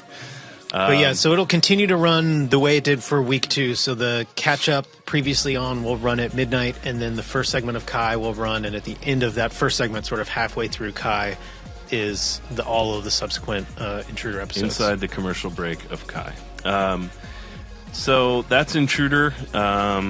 Please keep watching, keep tweeting, telling your friends about it. And we can move on to our next goodie of the week, which is a look at our promo for our upcoming marathon for Parasite the Maxim Thanksgiving weekend. Yeah, so... And for those who are asking, yes, we are continuing to do marathons. No, we will not be showing movies. The marathons are working. So we are going to be marathoning our newest show, Parasite the Maxim, which is awesome, and you should definitely make time for that marathon. I think I will, actually. Yeah, I mean, you're going to be totally sick of hanging out with your family by the time Saturday night you'll be rolls eating around, turkey Thanksgiving sandwiches. You know, what else do you have to do? Watch some weird shit. So let's go ahead and show the promo for that marathon, and then we'll come back. Parasite has arrived, and Toonami's running the first 7 episodes in a marathon. The Parasite Marathon, next Saturday at midnight. So yeah, that will run this coming weekend. The spot will run this coming weekend, and then the marathon is Thanksgiving weekend. That's Saturday the 28th. Yeah, and it seems to be, Parasite seems to be one of the better liked shows currently airing in the block. Like, I think it's a well regarded show, so I think the marathon will do well. At least I hope so. You never know with the holidays. So gather your family around and show them a guy each on your own individual Nielsen rated box in your house. Show your family a guy with a sentient hand that wants to, eat things. So our final piece for the week is a new episode of The Bloom Room from our man Steve Bloom. Where is he? This is from Anime USA and a look back at Steve's time at the con. Nice. All right. Well, which I've never been to Anime USA. I haven't either. I mean, Steve's been to more cons. He goes to more cons in 1 year than I've been to in my entire life. But that's maybe just, in a month. Yeah. He travels more than anyone I know, just about too. So let's see what he gets up to at Anime USA. Hey, Bloom Room. We're on flight 411 because we needed information on our way to Anime USA in Washington, D.C. Join us, won't you? By the way, this is a Cowboy Bebop reunion. Woohoo! See you, Space Cowboy. It's Halloween. We're going to a panel. Anime USA. It gets worse. Just wait. Thank you all for coming today. Let me introduce this unbelievable cast.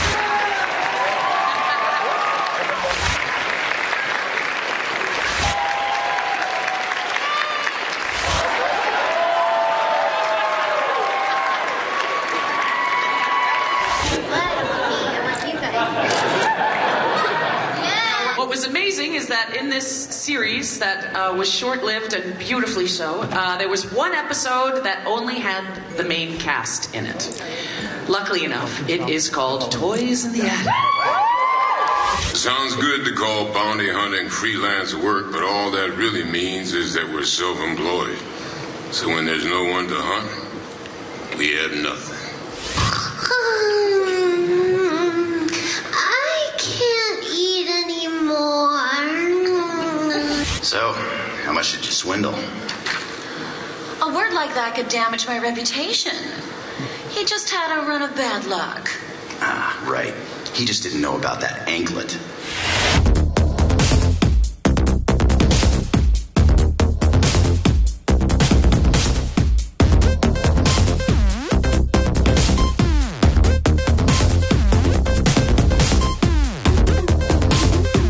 Long, strange, and wonderful journey this has been. 17 years after we recorded this show.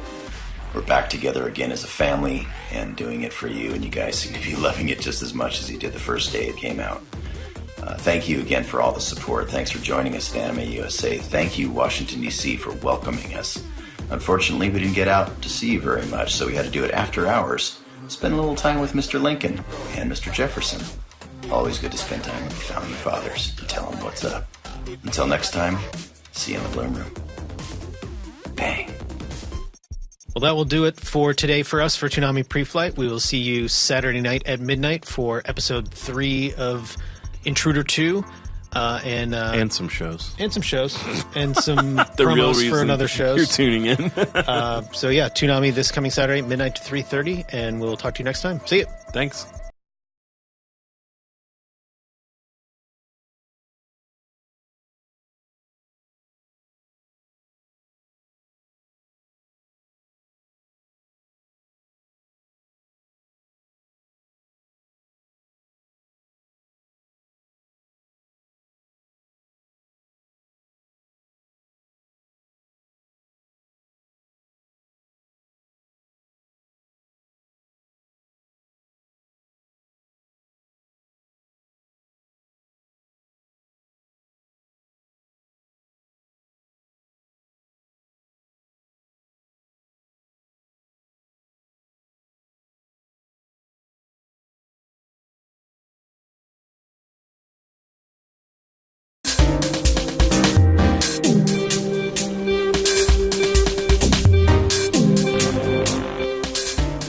Hello and welcome to our 38th episode of Toonami Preflight, or our first Toonami Intruder version of Preflight. Do you think we should start renumbering all of these? Just I don't know. Do you think the numbers matter to anyone? I think the numbers are only important to you. It's a little depressing. Sorry, but today we are on episode number 1 of Toonami Preflight Intruder version, which is very important to everyone out there who's watching. We are going to talk not only Intruder 2, we're going to talk Trigon. Yeah, there you go. From the original Adult Swim action promo that Jason wrote. We'll talk about Trigon. We'll talk about some of our favorite anime weapons. Yep. We're going to have a look back at Intruder 2 from this past week and a brief look forward to the second episode. And cool. I will have a almost yet to be determined episode of One Man's Trash looking at video games. It's important to aim high. Well, I'm shooting for the clouds, and I may come up a little short, but either way, it's going to be one set of totally pointless, just remember, really annoying keep your feet on the ground and keep reaching for the stars. Now I get it. Yeah. But up first is Trigon, which is our new graphics package. Looks very ominous. It looks actually old. All that is new, old is new again. We're back again. So Trigon was created by Yasuhiro Naito, I don't know how you pronounce it exactly, but it was a manga first. He created it in 96, and it ran all the way to 2008. But the TV show premiered in Japan in 98 and ran for 26 episodes, so they're actually different. He supervised them both, so... Does that make it canon? I don't know. I don't know. Is it filler? Is the whole Trigon series filler? But so basically, the series is quite different from the manga because the manga went on for years afterwards and expanded upon the story. And sort of a few key things are different. but it's basically the future, some undetermined future, and it's an Earth-like planet, but they don't really specify if it's Earth, I don't think.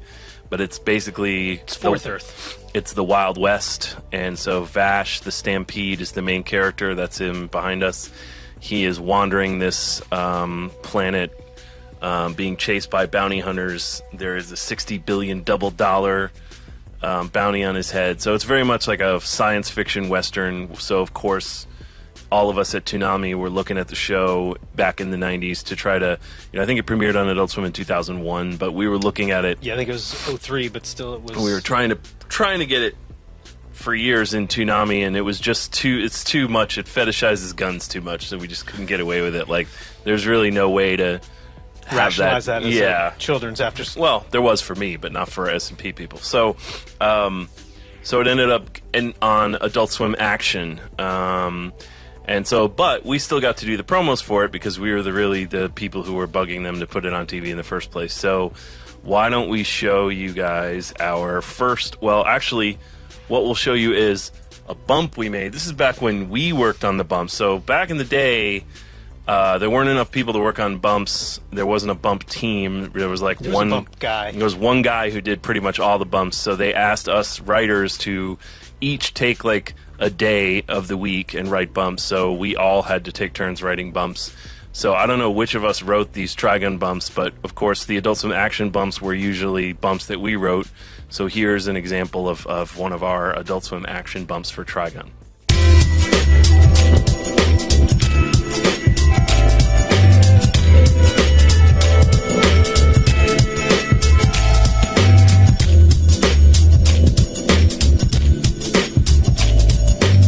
So back we had very simple, like we were all doing it on our computers. I think Cahill did that one.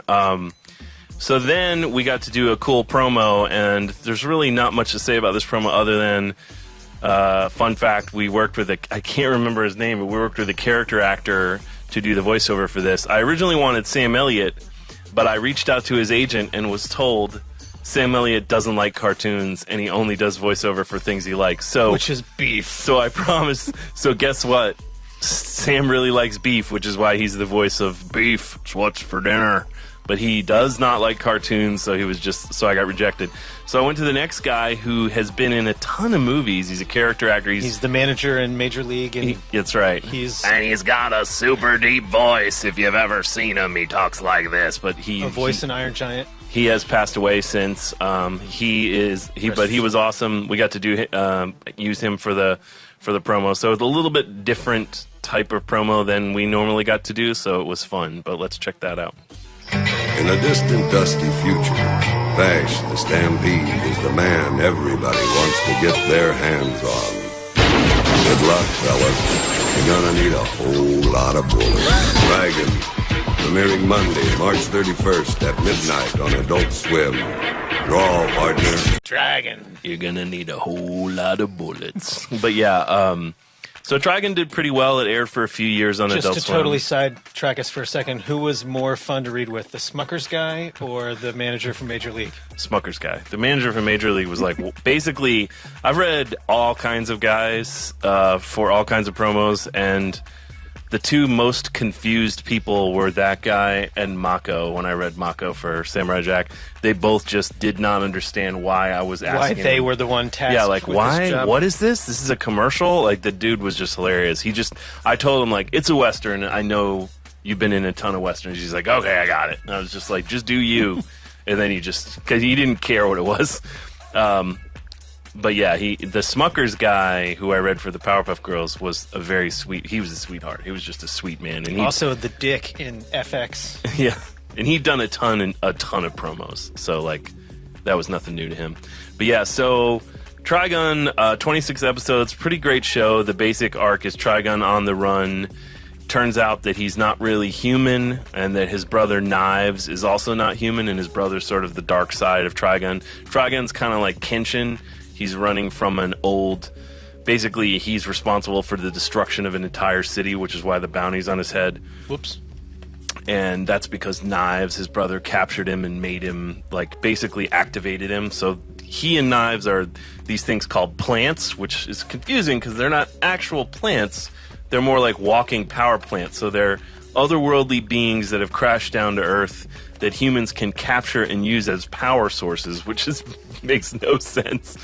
But their guns can transform into, like, their entire arm can become a gun and have this incredible destructive power, and then they're called angel arms. So basically the story is Vash running away from what he's done and trying to do good in the world, kind of like Kenshin, and frequently being, you know, his brother catching up with him and having to do what he didn't want to do, which is kill people. Kill everybody. And then, of course, for a while he travels with this guy who's a priest called Wolfwood, who has an awesome sword a cross, because he's a priest, that contains a bunch of guns. Like, it's just, you know, the funny thing about Trigun is it was over in 26 episodes, and it's not one of those shows that it wasn't that popular Didn't do in well Japan. in Japan. Yeah, not the series anyway. But it did do well here because I think, of course, it's a lot Western influence in it. But Right. There's a lot of Western elements. But it's, I think, mostly still been kept alive because of how awesome the guns are and because of Vash's outfit. Like, you still see Vash cosplay You still see opportunities. Vash cosplay all the time. It's one of the few just like gun-based anime. I think that's part of it too. So yeah, it's one of the weird. It's sort of a weird example of a show that's been kept alive. I mean, it's a well-regarded, well-reviewed show, but it's been kept alive by fandom wanting to dress up and be like the characters Right. more than anything else. Yeah, and we never showed the series on Toonami, but we did show the Badlands movie. Rumble, in, Badlands Rumble, yeah, 2013. So we got to spend some time with Trigun. So I forgot to bring it, but I have a drawing that the original creator made me that I keep on my wall. When he heard we were going to put it on TV, he sent me the drawing. It was pretty awesome. Little perk. So, but that's it for Trigun. I would say it's well worth a watch if you're into action anime or sort of Western influenced anime. It's definitely up there for me. It's a little more confusing, and the tonal shifts are a little bit more abrupt than something like Outlaw Star or Bebop, but it's in the same wheelhouse. Yeah, it's outer space, it's fun, Western, and silly, and super violent, and then too, get so serious. Yeah, all the best things. What more could you want? But with that, why don't we segue into our question of the week, which is, what is your favorite weapon in anime? Obviously, action anime in particular, a category that weapons are a big part of. So I'll go first since I'm coming right from Trigun. But basically, I thought we could talk a minute about Trigun's gun, which is called the Laughing Reaper, and it's such a cool weapon that, I mean, it doesn't really do anything, but it's a cool looking weapon, and it's so cool that we can just go ahead and play that footage and talk over it. It's so cool that there are like YouTube videos of people who have built replicas of the gun. Like, to me, you know that you've designed a cool weapon, fake weapon, when people are out there trying to actually make one because they think it's that cool, like Blade Runner's Yeah, I was gun. gonna say it's like Blade Runner Wild West style. Yeah, I think the key is, it's basically just a revolver, but it's just got that awesome square stock. So this video we're showing is a gentleman who made it. Oh, I guess we can credit him on the lower third, but he's like, look, there are bullets, but like, it's a guy who just made it on his own. And if you want to see what it looks like in action, watch Trigun. So nicely done. And I think, but I mean, look at that gun. That's just cool. Yeah. That's cool looking, man. It's not like, it doesn't do that much because ultimately Vash is a weapon himself. So it's really that it's an extension of him. But for me, the first thing that makes something a cool weapon is how it looks. But we do have a clip of Vash. I think this is from Badlands Rumble, actually. Yeah. We do have a clip of Vash using his gun. So here we'll take care of that. Dope. Vash knows what he's doing. My second choice is kind of an obvious one, at least for me, is the caster gun from Outlaw Star. So the caster gun is Gene Starwind, the main character. It's the gun he uses. And why don't we go ahead and put the footage. I also found YouTube footage of a person who made their own caster gun here. Yeah, this was awesome. The cool thing about this gun and why it's a big part of the plot because Gene's the only one with a caster gun, and basically it's a gun that fires magical shells. So it's like a gun that fires spells, which is just a cool, weird idea, super nerdy idea, but a super cool idea. Yeah, I'm surprised that hasn't really been forwarded. It's awesome, but it. You know, in classic Outlaw Star fashion, he can barely ever get his hands on any shells, and he keeps them forever and only uses them in the case of a dire emergency, and he never knows what spell he's firing when he casts his caster, and half the time they don't work, so it's like a Mad Max thing, like in the Mad Max movies, how his shotgun shells only work about half the time. Yeah, you've been holding on to him for so long that it's now just dust. Yeah, so Gene has a few duds, and it's a pretty hilarious Great American Hero scenario where you never know if he's gonna kick ass with the caster gun or if it's just gonna but just see then someone built it in 3D, so you just know you've made a good design when people are out there sort of on their own time trying to replicate it either in CG or in reality. That's then you know you've made a gun or a weapon that people are into. And you know, it's a big part of the story is Gene being the only person with a caster. So, well, let's show. We have a clip of Gene fighting one of his Anten 7 battles with his caster gun. You can just see what it can do. Like he just doesn't know till he fires it. Like, let's hope this works out. One of the reasons Outlaw Star is awesome. And then finally, for my final one, I wanted to go not with a gun because my natural inclination is just to pick guns. But I've always thought this was one of the cooler weapons in anime, and that is the Gundam Death Scythe. So not the Gundam, actual scythe. Yeah, not the Gundam itself, because a lot of people suggested, well, a Gundam is a weapon, and it is, but it's more than a weapon. So I didn't want to just take the easy way out and pick a giant robot, which we've already talked about. But of all the Gundams, particularly the ones in Gundam Wing, Death Scythe's Scythe is the coolest thing, and like I think one of the reasons that Duo as a character and Death Scythe as a Gundam have endured, people always comes up when people say what's the coolest Gundam or what's the most badass Gundam, and I think it's because of that Death Scythe. It's an energy scythe that just sort of cuts through things, and it's a good name. Yeah, I mean not a terribly practical weapon for outer space warfare, but I mean it is close quarters combat. I mean you have to have an extra amount of skill to. I mean, but it doesn't have to be close quarters combat because they're firing guns at each other from hundreds of miles away. But I'm saying space. For him, he's got to get close. So yeah, he does. You're challenging yourself. And I think people like Duo, the character, because he's sort of devil may care, and the scythe sort of makes sense for him. But it's just cool looking, which really, again, for me, that's where cool weapons begin and end. Is not necessarily even how they're used, just do they look cool? It's not that deep. Does for this me. look cool? Yes, yeah. It's cool. Okay, it's cool. So here's a clip of Gundam Death Scythe in action. Like butter. Like butter. So those are three of my favorite anime weapons. It was actually harder to narrow down than I thought it would be.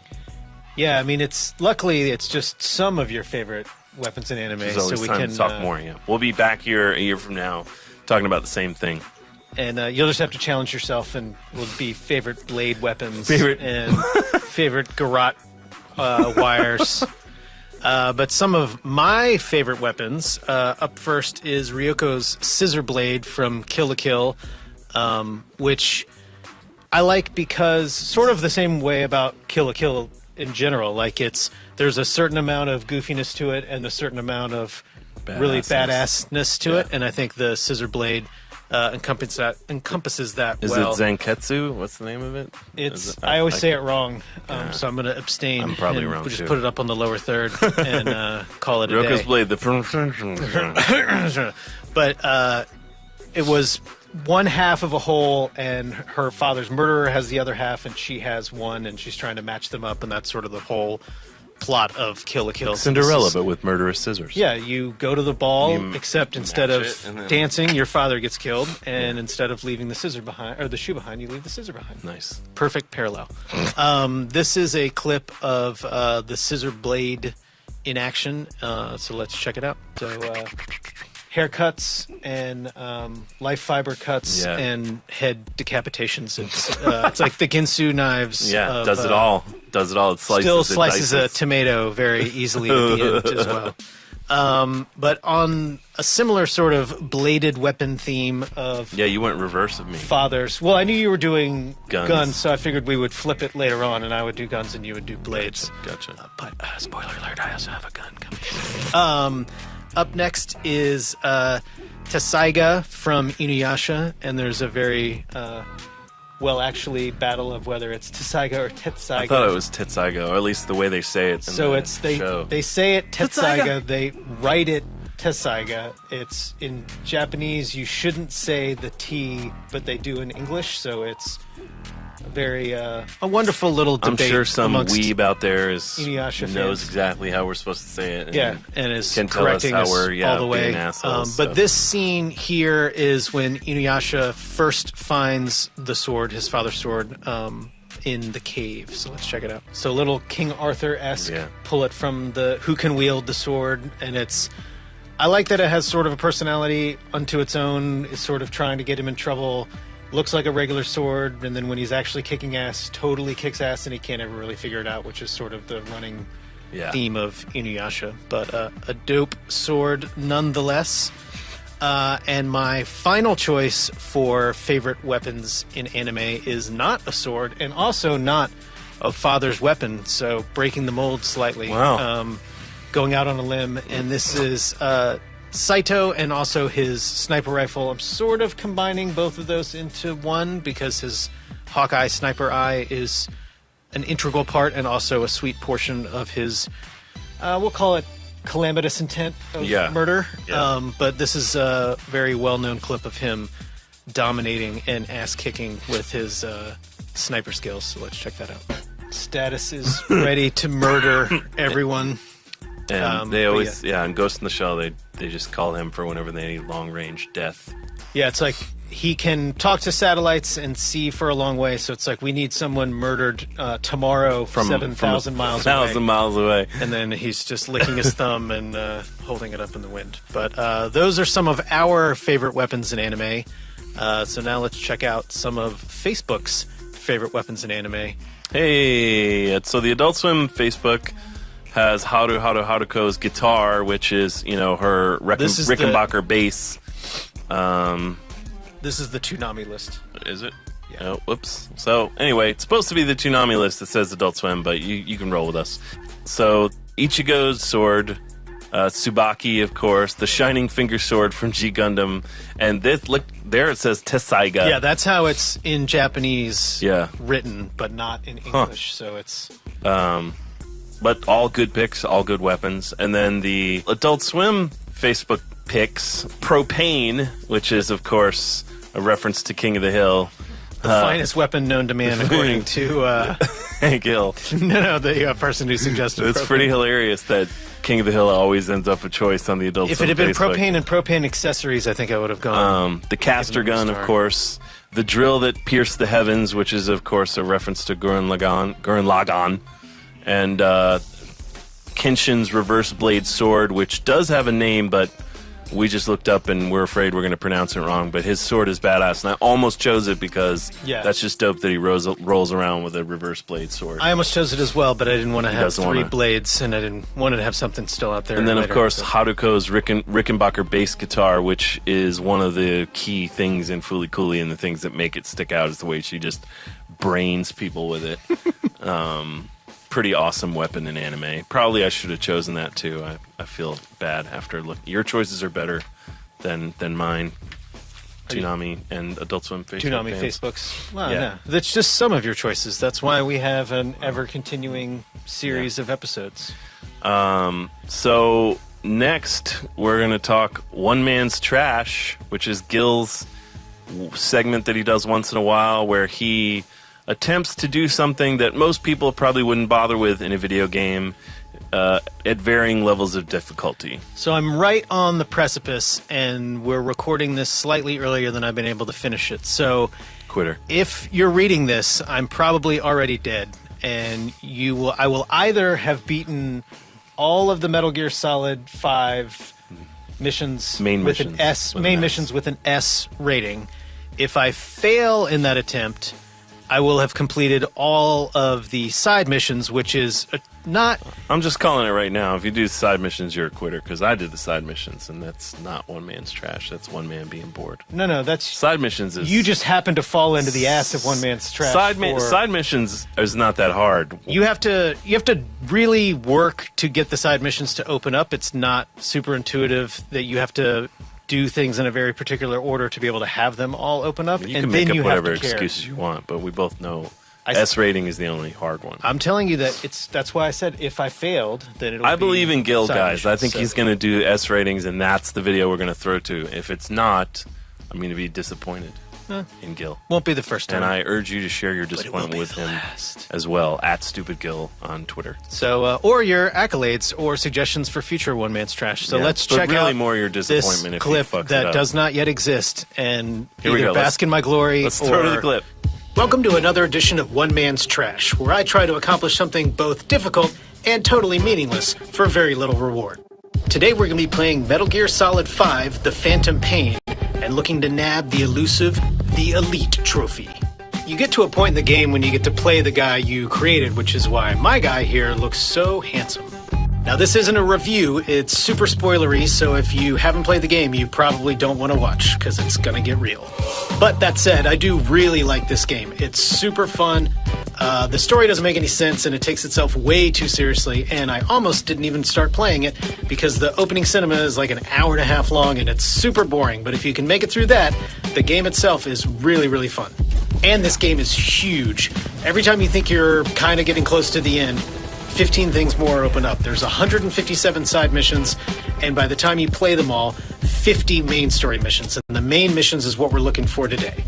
On the main missions, you can play them any way you want, but they give you a grade at the end, and that grade is based on how you did. So the trophy we're looking for today is getting S's on all the main story missions. So when I finished the game the first time through, I had S's on maybe a little more than half of the missions. So now it's time to go back and start getting S's again. And this is just main story missions. The 157 side missions don't count, but I got all of those too. So sometimes you get an S on a mission for doing pretty much everything, but for the most part, it's getting the main objective and getting it fast. You got to get in, you got to get out, and pretty much nobody can see you. Which means most of the time you're just hauling ass to the main objective, nailing it, and jumping on a chopper. Doing that over and over and over and over and over and over again. Sometimes you do need to get more than one objective, but not usually. Sometimes you need to get a little creative in how you're going to do it. And sometimes you just need a tank. The Man on Fire mission, Voices, gave me far and away the most trouble, because it's kind of a pain to get to, and then once you get to him at the end, he moves really randomly, and you have to have him do a very specific thing in order to do it fast enough to get an S. And you really need to not accidentally choose restart the level instead of restart a checkpoint, because then you get to do the whole thing all over again. I honestly don't know how I got him here. I guess I dropped the big water tank on him, but this was honestly me just being pissed that I had to restart it again, so I just shot my launcher at him and started to run away, and it gave me the objective. So I ran to the helicopter and got an S, and it's on to the last one. I got kind of lost here and had to restart the checkpoint, but I still got this old bastard out of here and nailed the Elite. S's on every single main story mission. If you have anything fun you think I might be able to play in a game or want to see me fail at, hit me up on Twitter at StupidGil and let me know. Hope you enjoyed One Man's Trash, and now back to us. And success. Well, I'm assuming you were successful. I was successful either way. I'm just going to say right now, if he was successful, here's a pound. If you weren't successful, I'm disappointed. Fair enough. So let's move on to our final segment this week, which is a just look back at this past week's episode of Intruder, episode 1 of Intruder 2. I know that our naming convention is pretty confusing and annoying for people who don't really care. Feedback. I think Intruder 2 episode 1 is a little less confusing. Sure. Feedback has been overwhelmingly positive, so thanks everybody. Almost universally. I did get a couple people who basically were like, why can't you run them all in a row? And it's like, well, the whole point is to keep you guys watching, so... It's not that we can't run them all in a row. We are choosing not to run them all in a row. It's that we are not doing that. So, coming up, we have episode 2 that's going to air this Saturday night, and you're going to see more of what happens with Tom, Sarah, and the intruder. But right now, for those of you who may have missed it, we thought we'd just go ahead and run. We're going to milk this footage for all we got, baby. We worked on it for over a year. So here is Intruder 2, Episode 1, and then we'll come back and talk a little bit about what's coming up in Episode 2.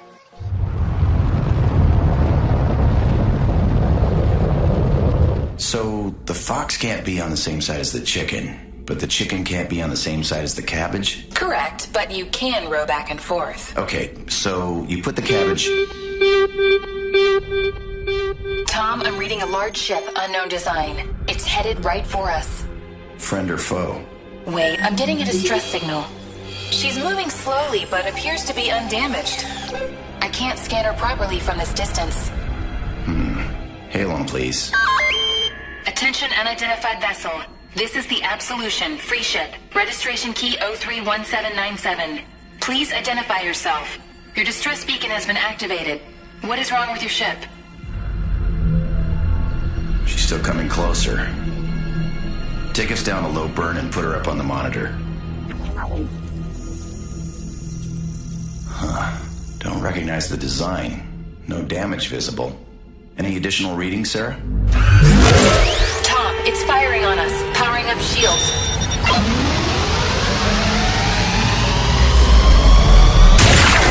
Brace for impact.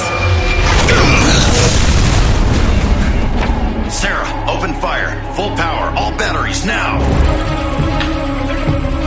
Spinning up all guns. Target acquired. Firing all. Hell yeah. The first shot was free. Now your ass is mine.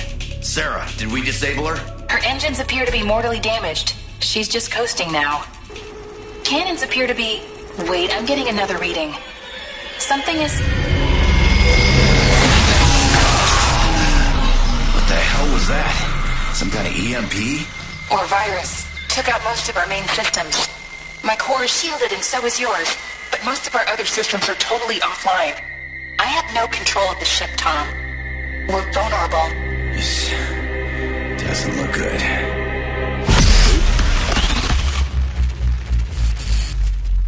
I think they're going to be fine.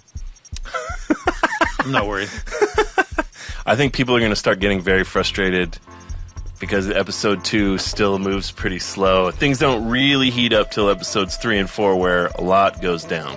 2 is still... I don't agree with that. I think people are going to love it. All right. Well, Gil's very confident. That's why I got an S rating on all the Metal Gear missions. We hope. So, or maybe I didn't. So, episode 2, we have a very quick little next time on for you guys to see. Why don't we go ahead and show that, and we can talk a little bit about episode 2, very little, and then we'll just move on. There's definitely a life form aboard that vessel. It's about to ram us. Brace for impact. Intruder 2 continues Saturday night at midnight.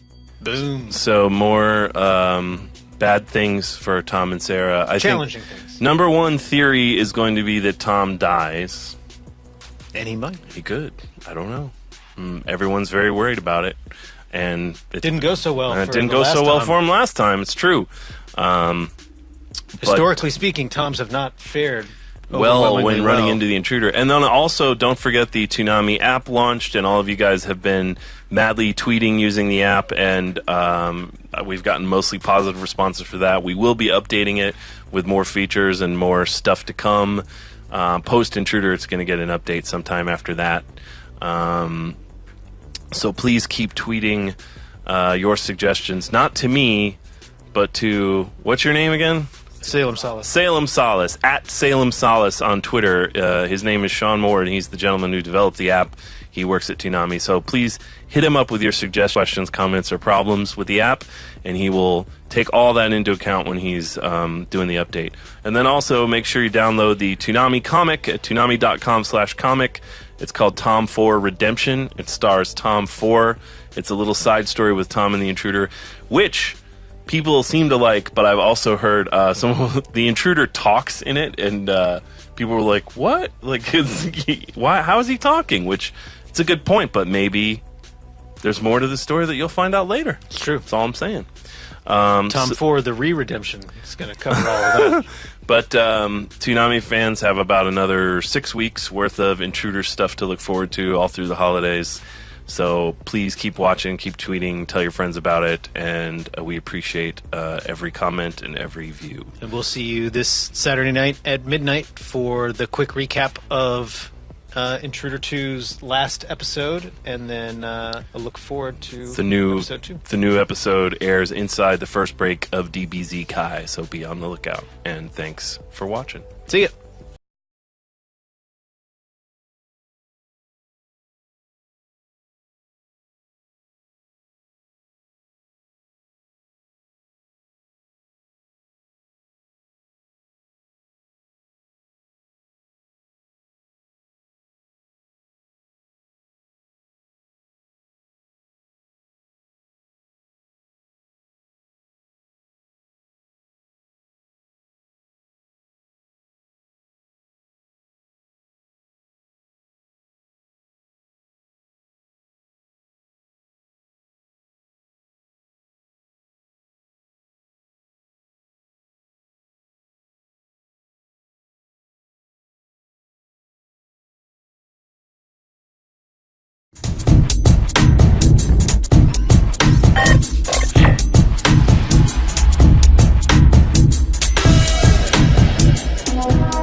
Hello and welcome to episode 37 of Toonami Preflight. I am Gil Austin. I'm Jason DeMarco.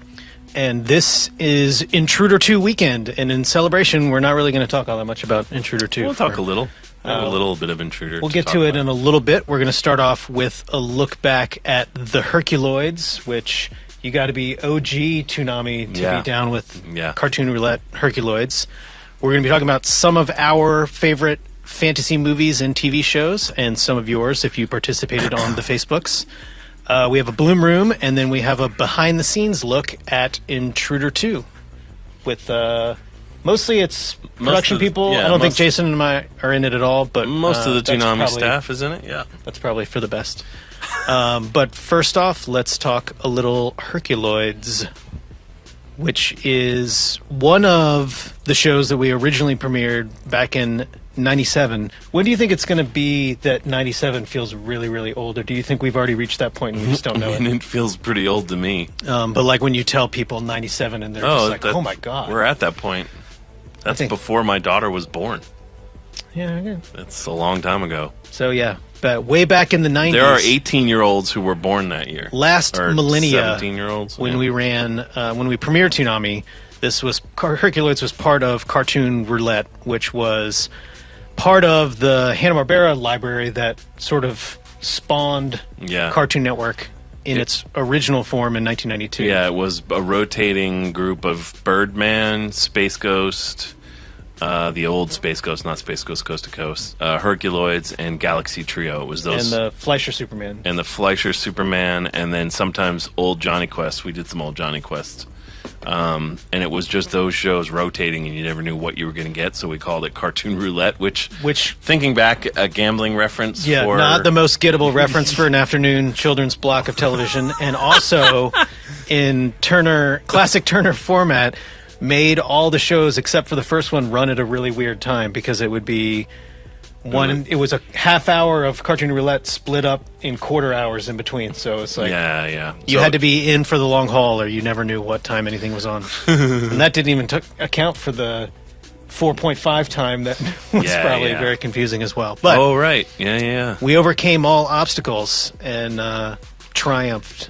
Yeah, let's why don't we show there's not that much stuff from back in the day with the Herculoids. We didn't cut that many. We cut They were always in a lot of spots, but it was like flavor. Yeah, we always use the old Hanna-Barbera stuff as jokey sound bites in between the more badass stuff. That's how they breathe above water. So we never really cut like big promo campaigns for those little roulette shows or for roulette as a thing. Those were literally just flavor between, because we originally couldn't afford 4 shows. Yeah. So let's show our open.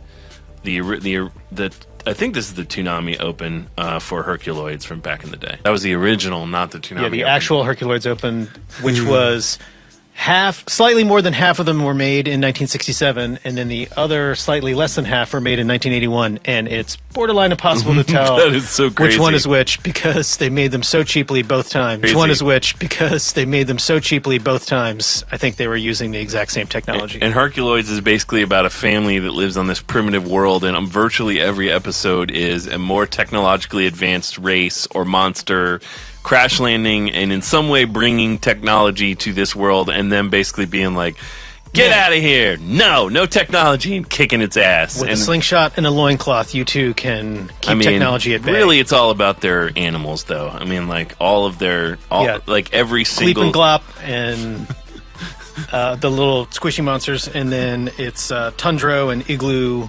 I mean, they use the shit out of Igloo and Tundro. Yeah. And, I mean, so between all of their animals, it was basically everything was a tactical... Basically, it's just them being like, you circle around here, you cover them with your shit, then you do this. Shoot rocks out of your cannon horn. You make